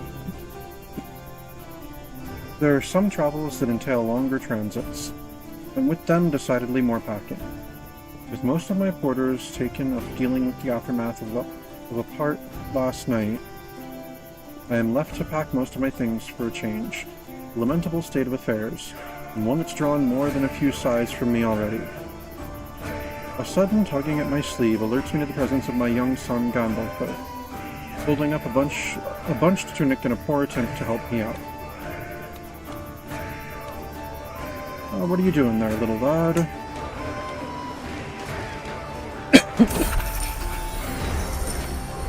Growing up, father, begins my son Hakon, as he marches up to me. I have decided that I am now a man. Dude, you're 6. Alright, I'll tell you what the last son made this stupid demand. You want it? Earn it. Oh, he triumphs. Alright. At 6, I consider you a man.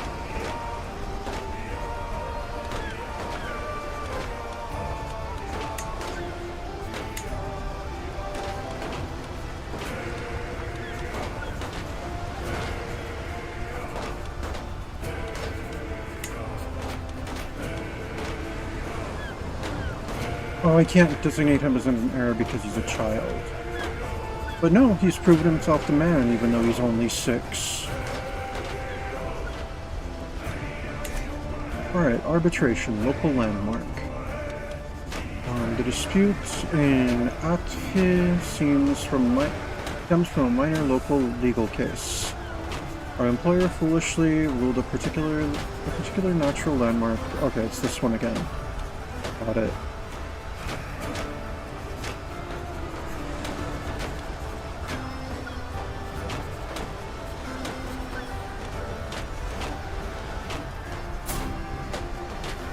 No, I don't want to leave Theodotos behind again, so I'll take the stress. I can solve anything if I put my mind to it.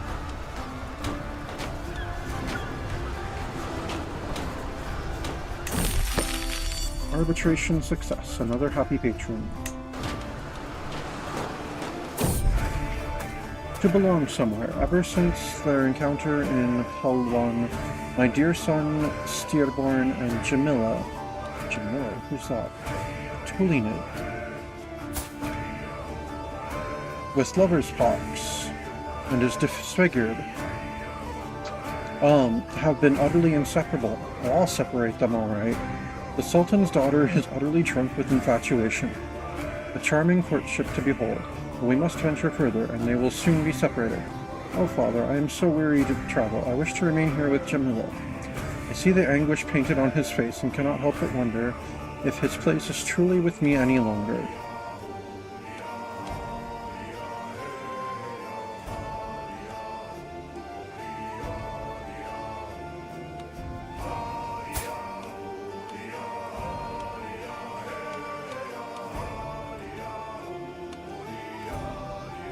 I'll gain 17 stress, but my son would be leaving to marry the daughter of a sultan.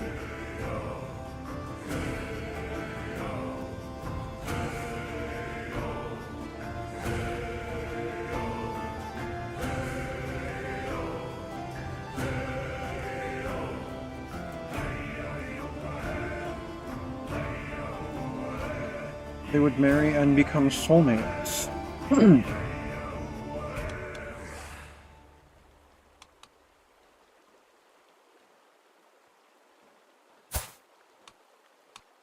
Okay, your place is with Jamila, not a silly old buffoon like me. In another time, just as the last of our supplies are packed up and we ready to venture on the endless road once again, I am stopped by the despairing cries of my son. As he finally reaches me, I am embraced in a tight hug. It would appear the Sultan Ahmad of Tulinid did not bless this union, and Steerborn returns to join me on my travels. Aww. There.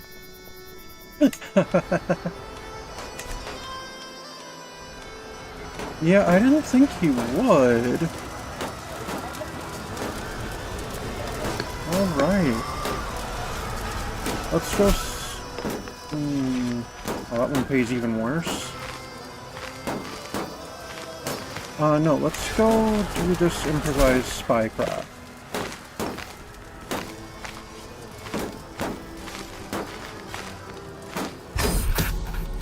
A smaller group travels faster. Helping out, personal rituals. As I move on the morrow, my quarters once more preoccupied, I encounter my personal quarters to find my son Gandalf covered in dirt and playing outside, attempting to pack my things for me. Smiles the boy, truthfully racing forward for a hug. A single grimy hand holds the crumpled ruined form of my favorite hat. Thank you, Gandalf. Now go clean up. Oh, I visited the pyramids. Stewardship experience. Nice. And I have a stewardship unlocked. Let's see. Golden obligations. Count tax. Cutting costs. Oh, where was that when I needed it? We'll go with cutting costs. Proactive reconnaissance. Al-Fayoum. Even without gaining direct access to Sheikh Abram's court, the hubbub within is all the talk in Al-Fayoum. It would appear that a local magnate seeking recovery of debts or the avenging of some slight has overindulged in torture of their rival and left nothing but the broken husk of a person behind. The Sheik has been called on to intervene and enact punishment, but seems reluctant for some reason. Unfortunate for the victim, but a perfect atmosphere to ask salacious questions without raising suspicion.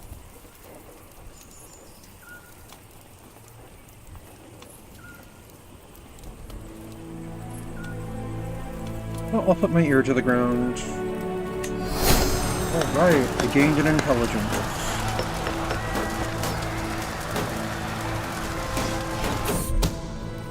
Alright, proactive reconnaissance Rashid.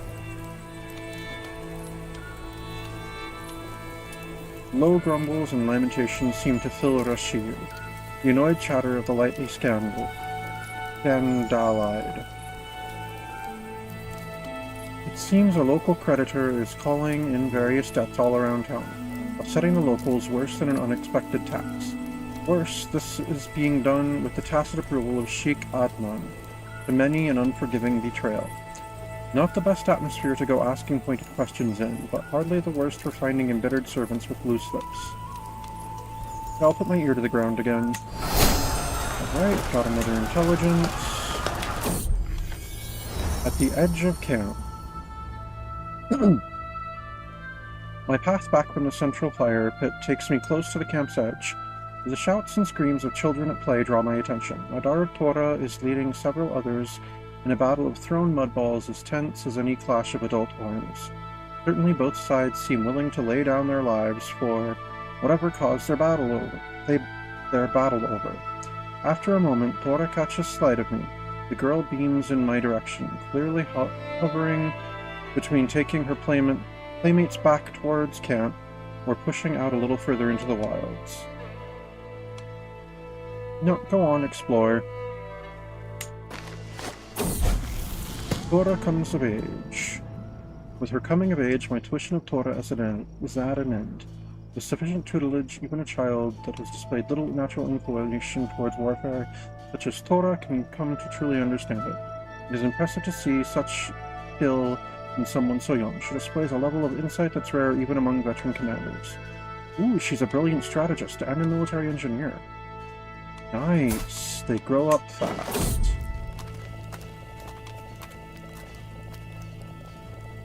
And let's see about making her a shield maiden. Heart to heart. Long after most have gone to sleep for the night, I still find myself seated by the camp. What's wrong? Steerborn asks, as he sits down next to me with a concerned expression on his face. At first I don't know what to say, but as I start talking it just comes out naturally. All my stress, my worries, my day-to-day issues. I just keep thinking about the time when Rais Adnan of Warka did not raise a finger to assist me and my traveling entourage were assaulted outside his holding of Asir al-Kabir. I can't help but wonder if I should have done things differently.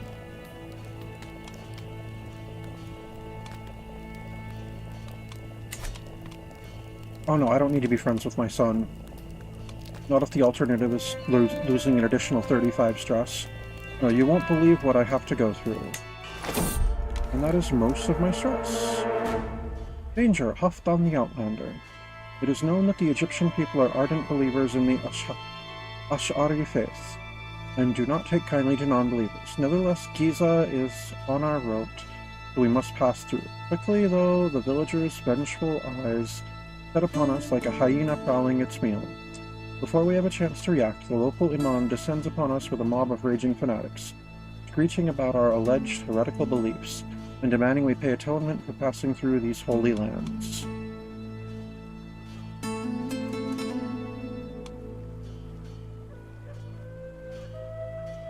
Oh no, burn these lunatics. Yeah, burn them. And I no longer have any stress. Okay, I lost ill. Nice. Alright, now let's send the proposal to my daughter to become a shield maiden. What of my older daughter? No, she's not good enough to be a shield maiden. Okay. Got it. Oh, she's pregnant. I'm gonna be a grandpa. Nice. A band of two. Passing through the back alleys in Anas, I see a lonely child and her dog sitting in a corner behind a small wall. It always bugs me that I can't, like, adopt these ones. Here you go, Valor, she tells it as she hands it a small piece of bread, keeping none for herself. Looking at the two, clearly the dog has been taken much better care of than its owner. The kid must be giving it everything she can find.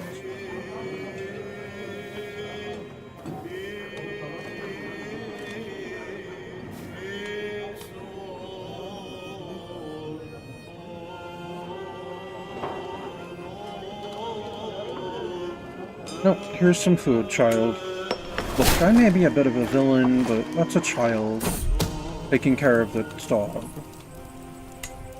Proactive reconnaissance. Al-Ushmanine. There's blood in the streets of Al-Ushmanine, and though Sheikh Abianos didn't draw the blade, it was his word that set it in motion. A local ordinance put in place by the exact specification of the Sheikh has proved frighteningly unpopular. A humble bailiff, attempting to enforce it, otherwise reasonably liked for a fair mind and a clear head, was cut down not 2 days ago in a lamentable crime of passion. With such fiery talk and accusations of blame abounding, secrets should be easy enough to coax out of the locals. Alright, I'll put my ear to the ground again. Alright, I got another intelligence.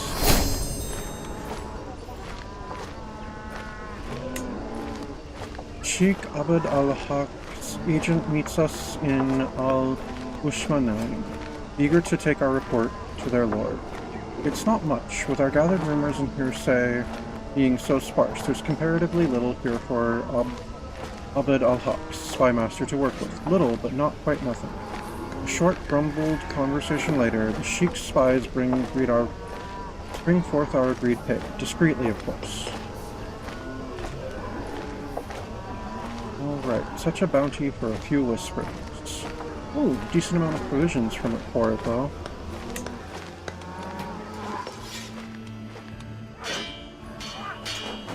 Alright, so what's this decision that a few things have said I've made progress towards?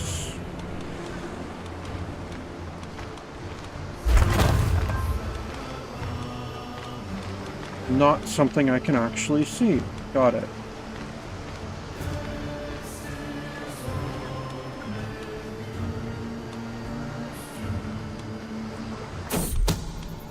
A secret exposed. A secret truth has reached the light of day. My stunned Seerborn has copulated with his soulmate Jamila. Such things cannot be accepted outside of marriage.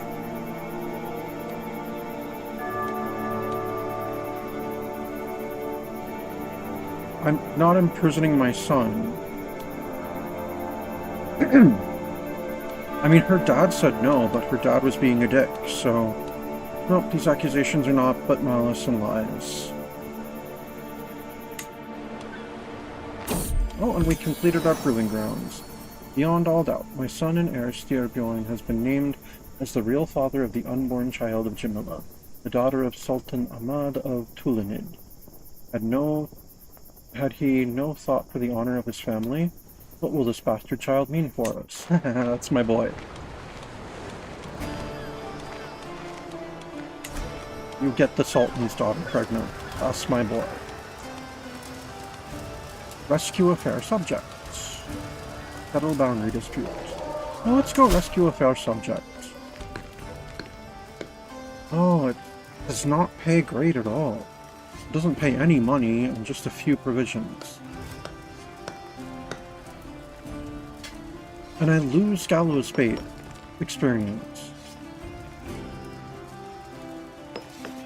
So no, never mind.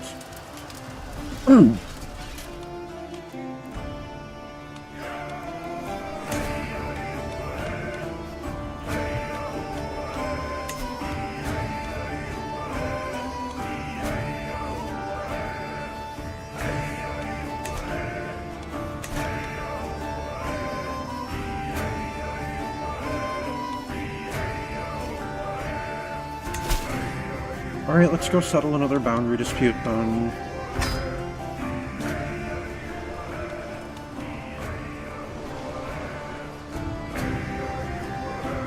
Might as well visit Alexandria on the way.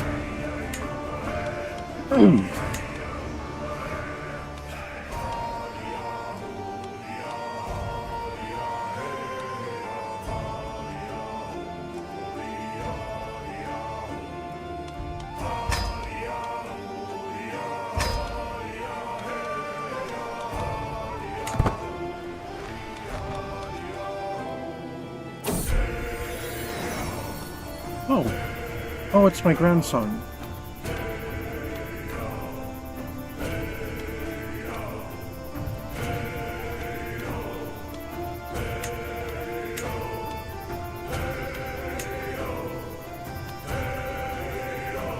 And I'll go with Sorkbeard, that's a good one. Prevails of a cook. I don't think we're being unreasonable, snarks the cook, who presumably drew the short straw in coming to speak to me, waving an arm dismissively at the surrounding terrain all the while. Cast aside down here in these rotting floodplains at the mercy of the tides and the embankment, unable to even stock up on some of the little luxuries that make our food bearable. I sigh, weary of the conversation already. I wonder which of us will break first. Yes, our provisions are perhaps a bit below where I'd like them to be. Yeah, they're okay. But there's little cause for such concern, such alarm.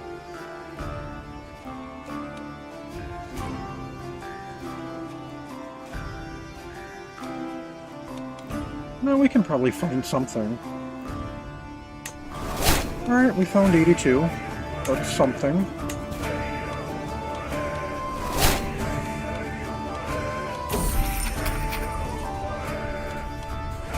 Alright, I visited the Lighthouse of Alexandria. Nice. Oh, I can pardon my son? Yeah, I'll pardon my son for sleeping with his soulmate.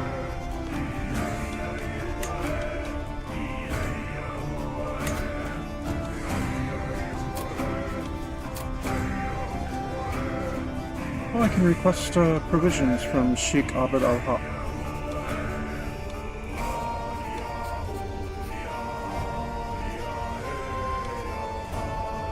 Let's do it.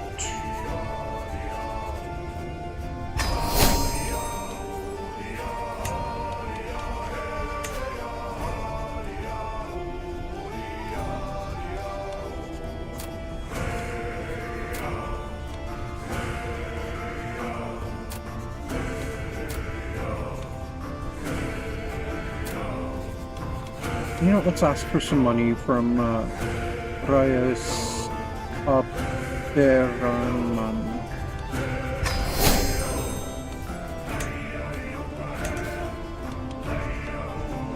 Alright, arbitration, lines on maps. Right, which one's gallons? That one's gallons.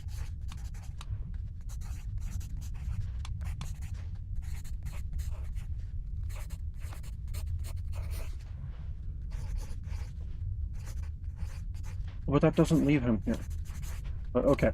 So our arrival in Damanhur is met with little fanfare. The locals are in a crisis over some ancient map or other that's been unearthed and completely redraws the boundary between two of the city's satellite settlements. Without a resolution soon, the best case scenario is interrupted tax, whereas the worst might be a minor local war. Rais Rafik is at pains to let us know that our coin depends on claiming the situation quickly and quietly.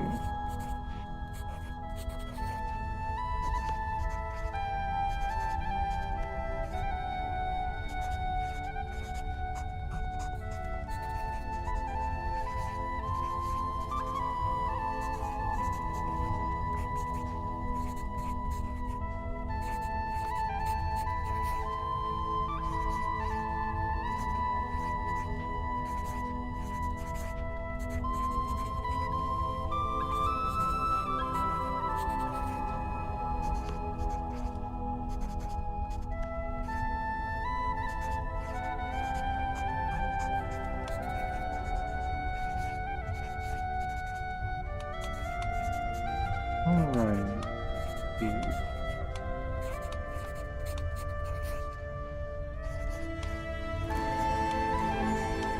No, Sayeb Jatir, this seems like your area. He's got a 94% chance of succeeding. He does get stressed from doing this, though, but that's okay. I don't mind. Alright, Sayeb Jatir's skills with the spoken word is such that he is able to stoke the locals up just enough about the map's potential authenticity. He guides them to first one topic then another, till much of the room is decrying it as an obvious forgery and explaining why. Oh, certainly, some argue at first, but as the evidence continues to pile up, eventually a conspirator cracks under the pressure and points the finger at the local magnate as the culprit. A simple arrest later, and Bamanhur has something new to gossip about, whilst the satellite settlements are forced to back down from one another's throats. With tensions diffused and things well on the way back to normality, Rais Rafik gratefully hands over our coin. Another happy patron. Cool.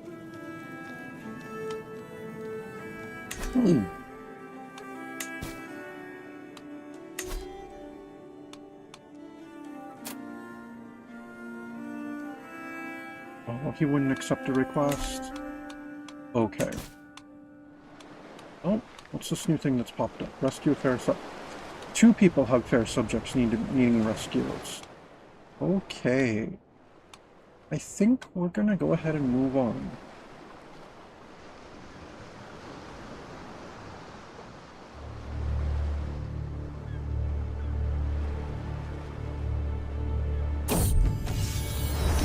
An extra hand. For all the authority I supposedly wield as master, I cannot be everywhere in camp at once. There will always be those who forget to obey my orders once my attention is turned elsewhere. This is where my friend Sanyo could come in, who has been faithfully enforcing my decrees while touring the countryside. Could he serve as my right-hand man and take more active role in administering my camp?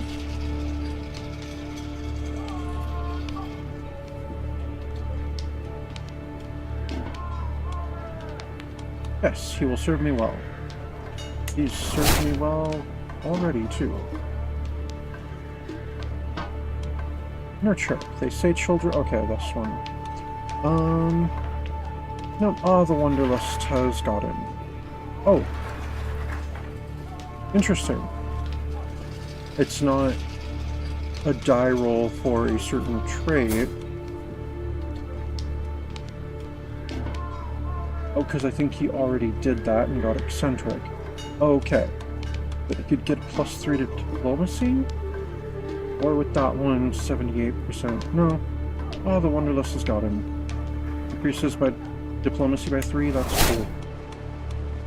Alright, good job on Bjorn.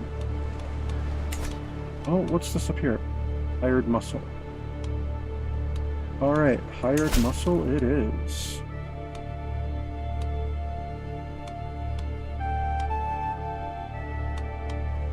Alright, let's travel to accept that. Absolutely willing to be muscle for hire. Heck, I'm almost willing to support a faction if there were any around that needed it right now.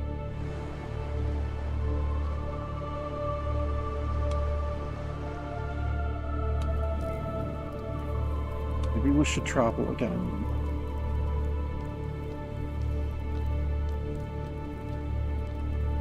Well, after we do the hired muscle contract, at least. I'll just take the route that it laid out.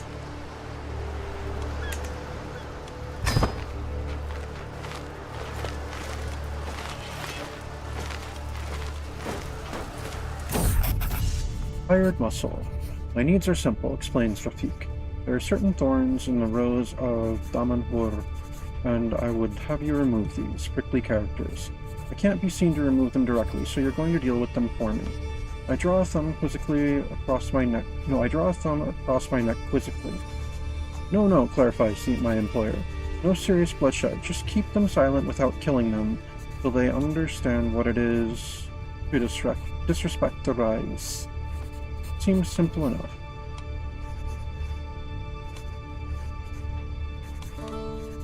Alright, let's just get on with our task.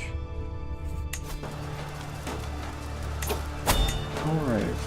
Bora would be good muscle. Should be a better bodyguard.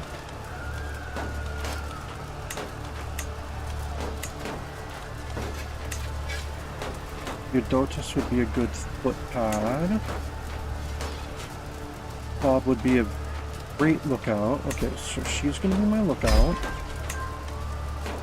Eudotus is my foot pad. Dora will be the bodyguard. Dearborn. And Watas will be muscle.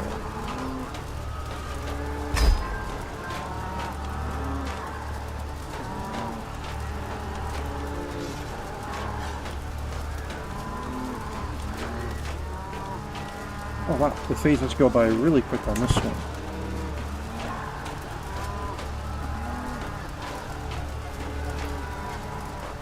That put it up to 39% already. Nice.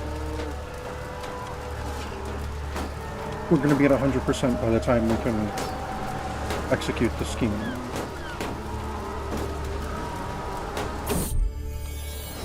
Quick study. It seems our time in Al-Buharia has proven beneficial for my son Baldur.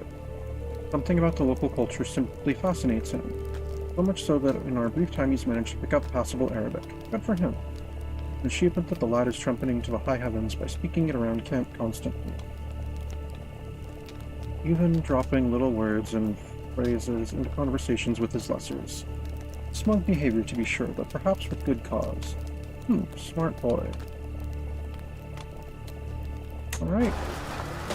Another Norska speaking Arabic. Who knows, maybe one day we'll hybridize a culture and we'll go with the Arabic language. Oh, let's execute our scheme. Seize the moment. Wonderful job, Halfdan. The garden of Damanhur is beautifully, blissfully silent, and I can rest a little easier at night. He tosses me a pouch of silver. Please stay with us next time you're passing through the area. I'm sure we can find suitable lodgings, not to mention suitable employment, for such an enterprising young wanderer. Dude, I'm 50.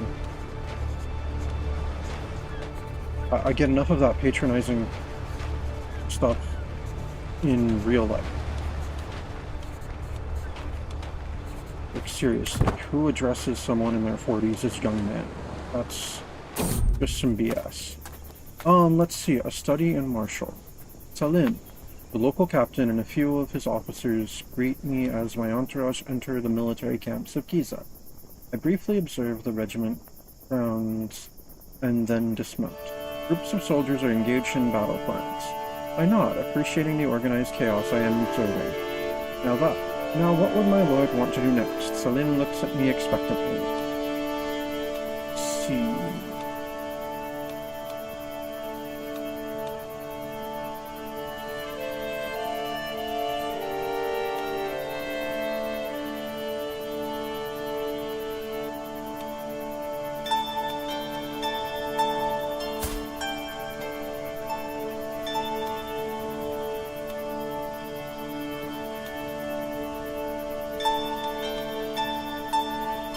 No, I guess I wouldn't mind some sparring.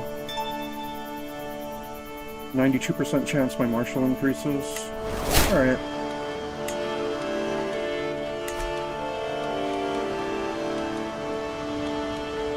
Alright, well, I don't want to rescue fair subjects. Especially since they don't pay cash at all.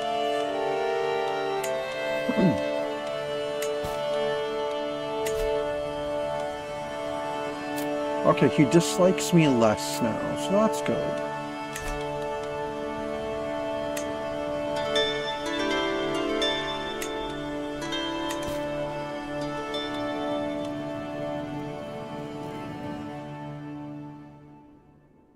Alright, let's pick up and move again.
You know what? Let's go to Mecca.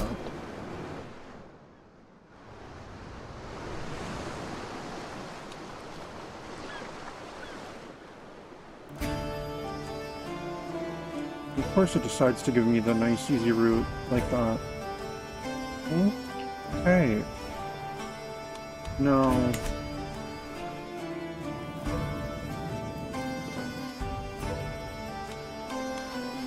No, we'll go for the Abbasid capital.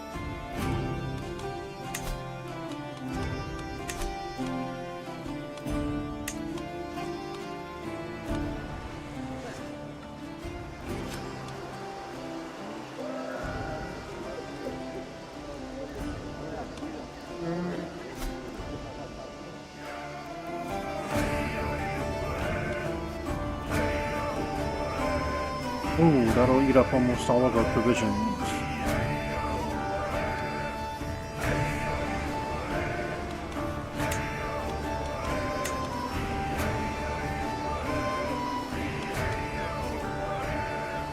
Although if we route this way, we'll put up 2 more points of interest.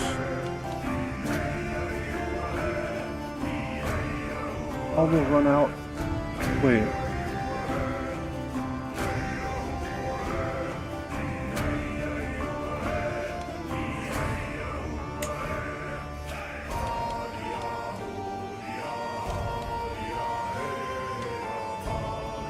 Alright, let's hire mercenary guards.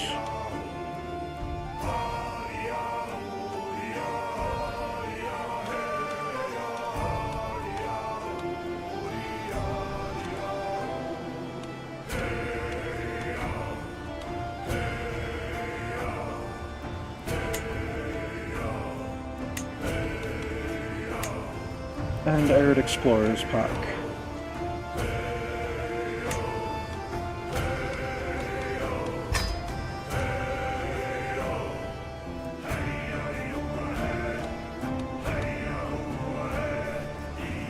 Provisions run out past this point? No, but it says provision cost would be $39.04 and I have $41.32, so that's not... Okay. Whatever. We're gonna start moving.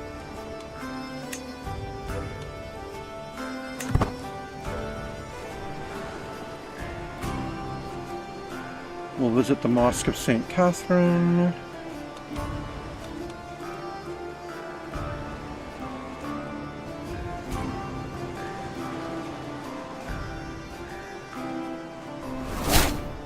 Oh, Hakon learned Greek. And we got 150 learning experience. Oh no, my concubine died.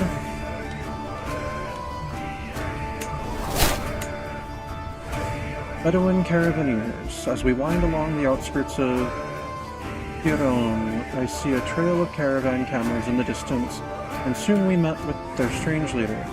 Good evening to you, worthy friend. Come in, come in. I promise you that what I have in my stall, like Egypt herself, are for more than they seem, she says, showcasing countless shining trinkets before my eyes.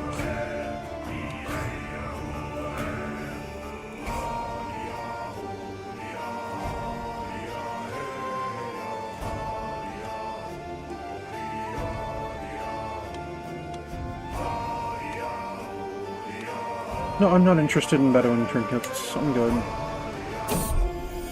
Plenty in common. Life in close quarters tends to magnify relationships. Okay.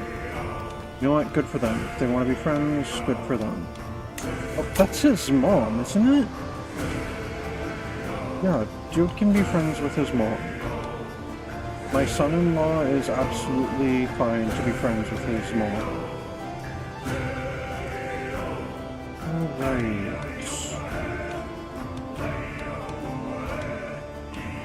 Camp followers. I need a new personal physician.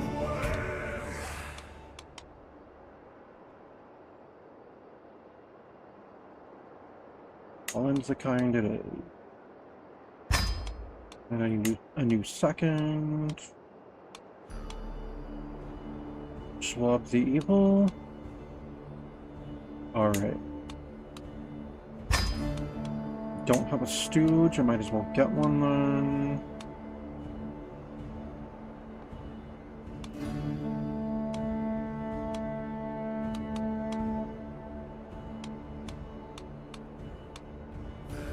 Muja the Stranger would be average. Okay, she can be the stooge. Oh, I can have a Master of Arms now, too. Tora would be good? Okay. You can be the Master of Arms.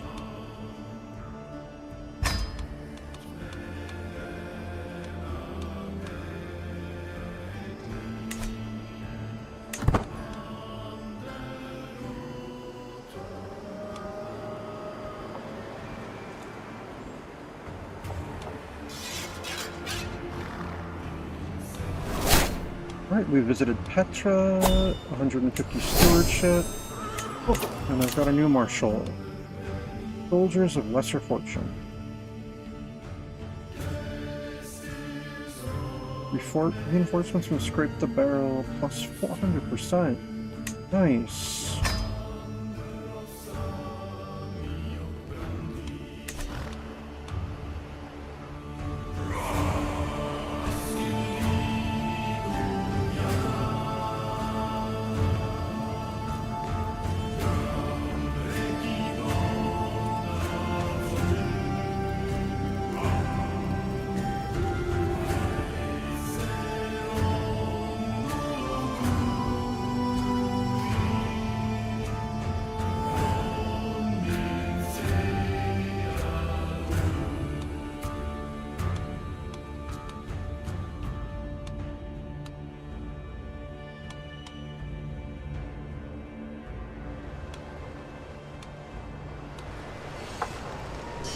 Oh, I accidentally paused it. I visited the Dome of the Rock, 150 learning. It's the Wandering Knight. As we walk through the streets of Irbid, there's a loud ruckus by one of the market stalls, with two young men yelling at one another.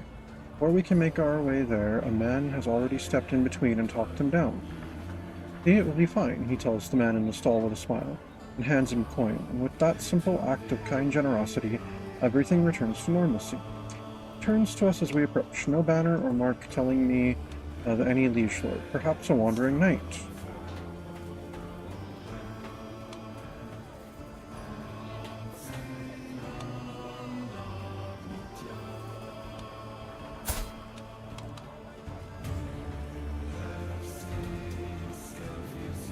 I mean, I could use more knights.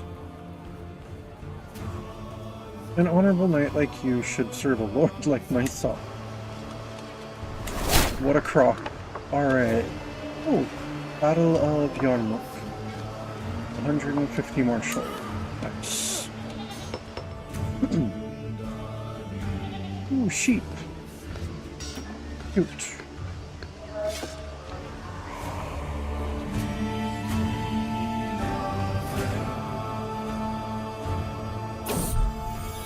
Friendly clamor. It's tough to describe what's so appealingly intimate about the low buzz of a camp settling in for the evening. Maybe it's the parade of new faces for escape from settled life. Oh, eager for escape from settled life. The distant shouts and screams of frustration from the proving grounds, or even the chittering cries of local birds as night begins to fall. All of this forms a quiet, comforting blanket of familiarity. This is my domain, and these are my people. A small kingdom, but one where I know every sight and sound and soul. I retire to my own tent. Perhaps a shave and a haircut. I think I'll take my customary seat at the fire. Nightly drill waits for no man.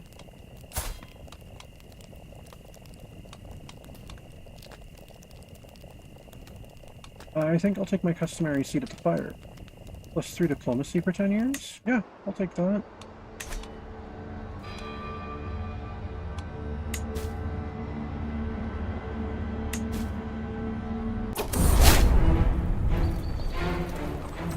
The Iranian Intermezzo. Okay. May Odin be with me.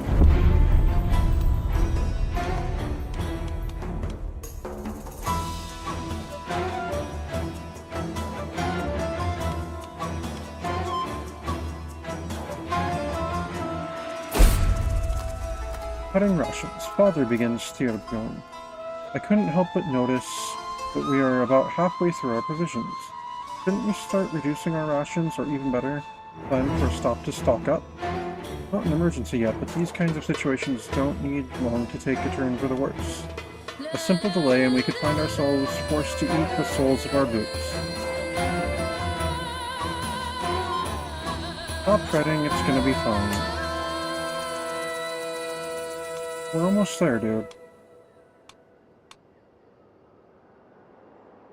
The provisions are not about now. See? We still have 236. And I visited the capital of the Arabian Empire. 450 stewardship experience. Oh, and the Great Mosque of Samarra. 150 learning. Out of curiosity, our stewardship is at 800. Our learning is at 650.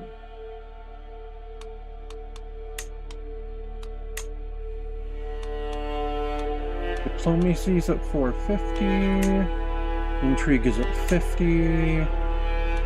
Wandering is at 150. And of course, Marshall is at 337. Alright, what is going on around the Abbasid capital? Escort emissary, instructor of knights, perform in a play. Okay.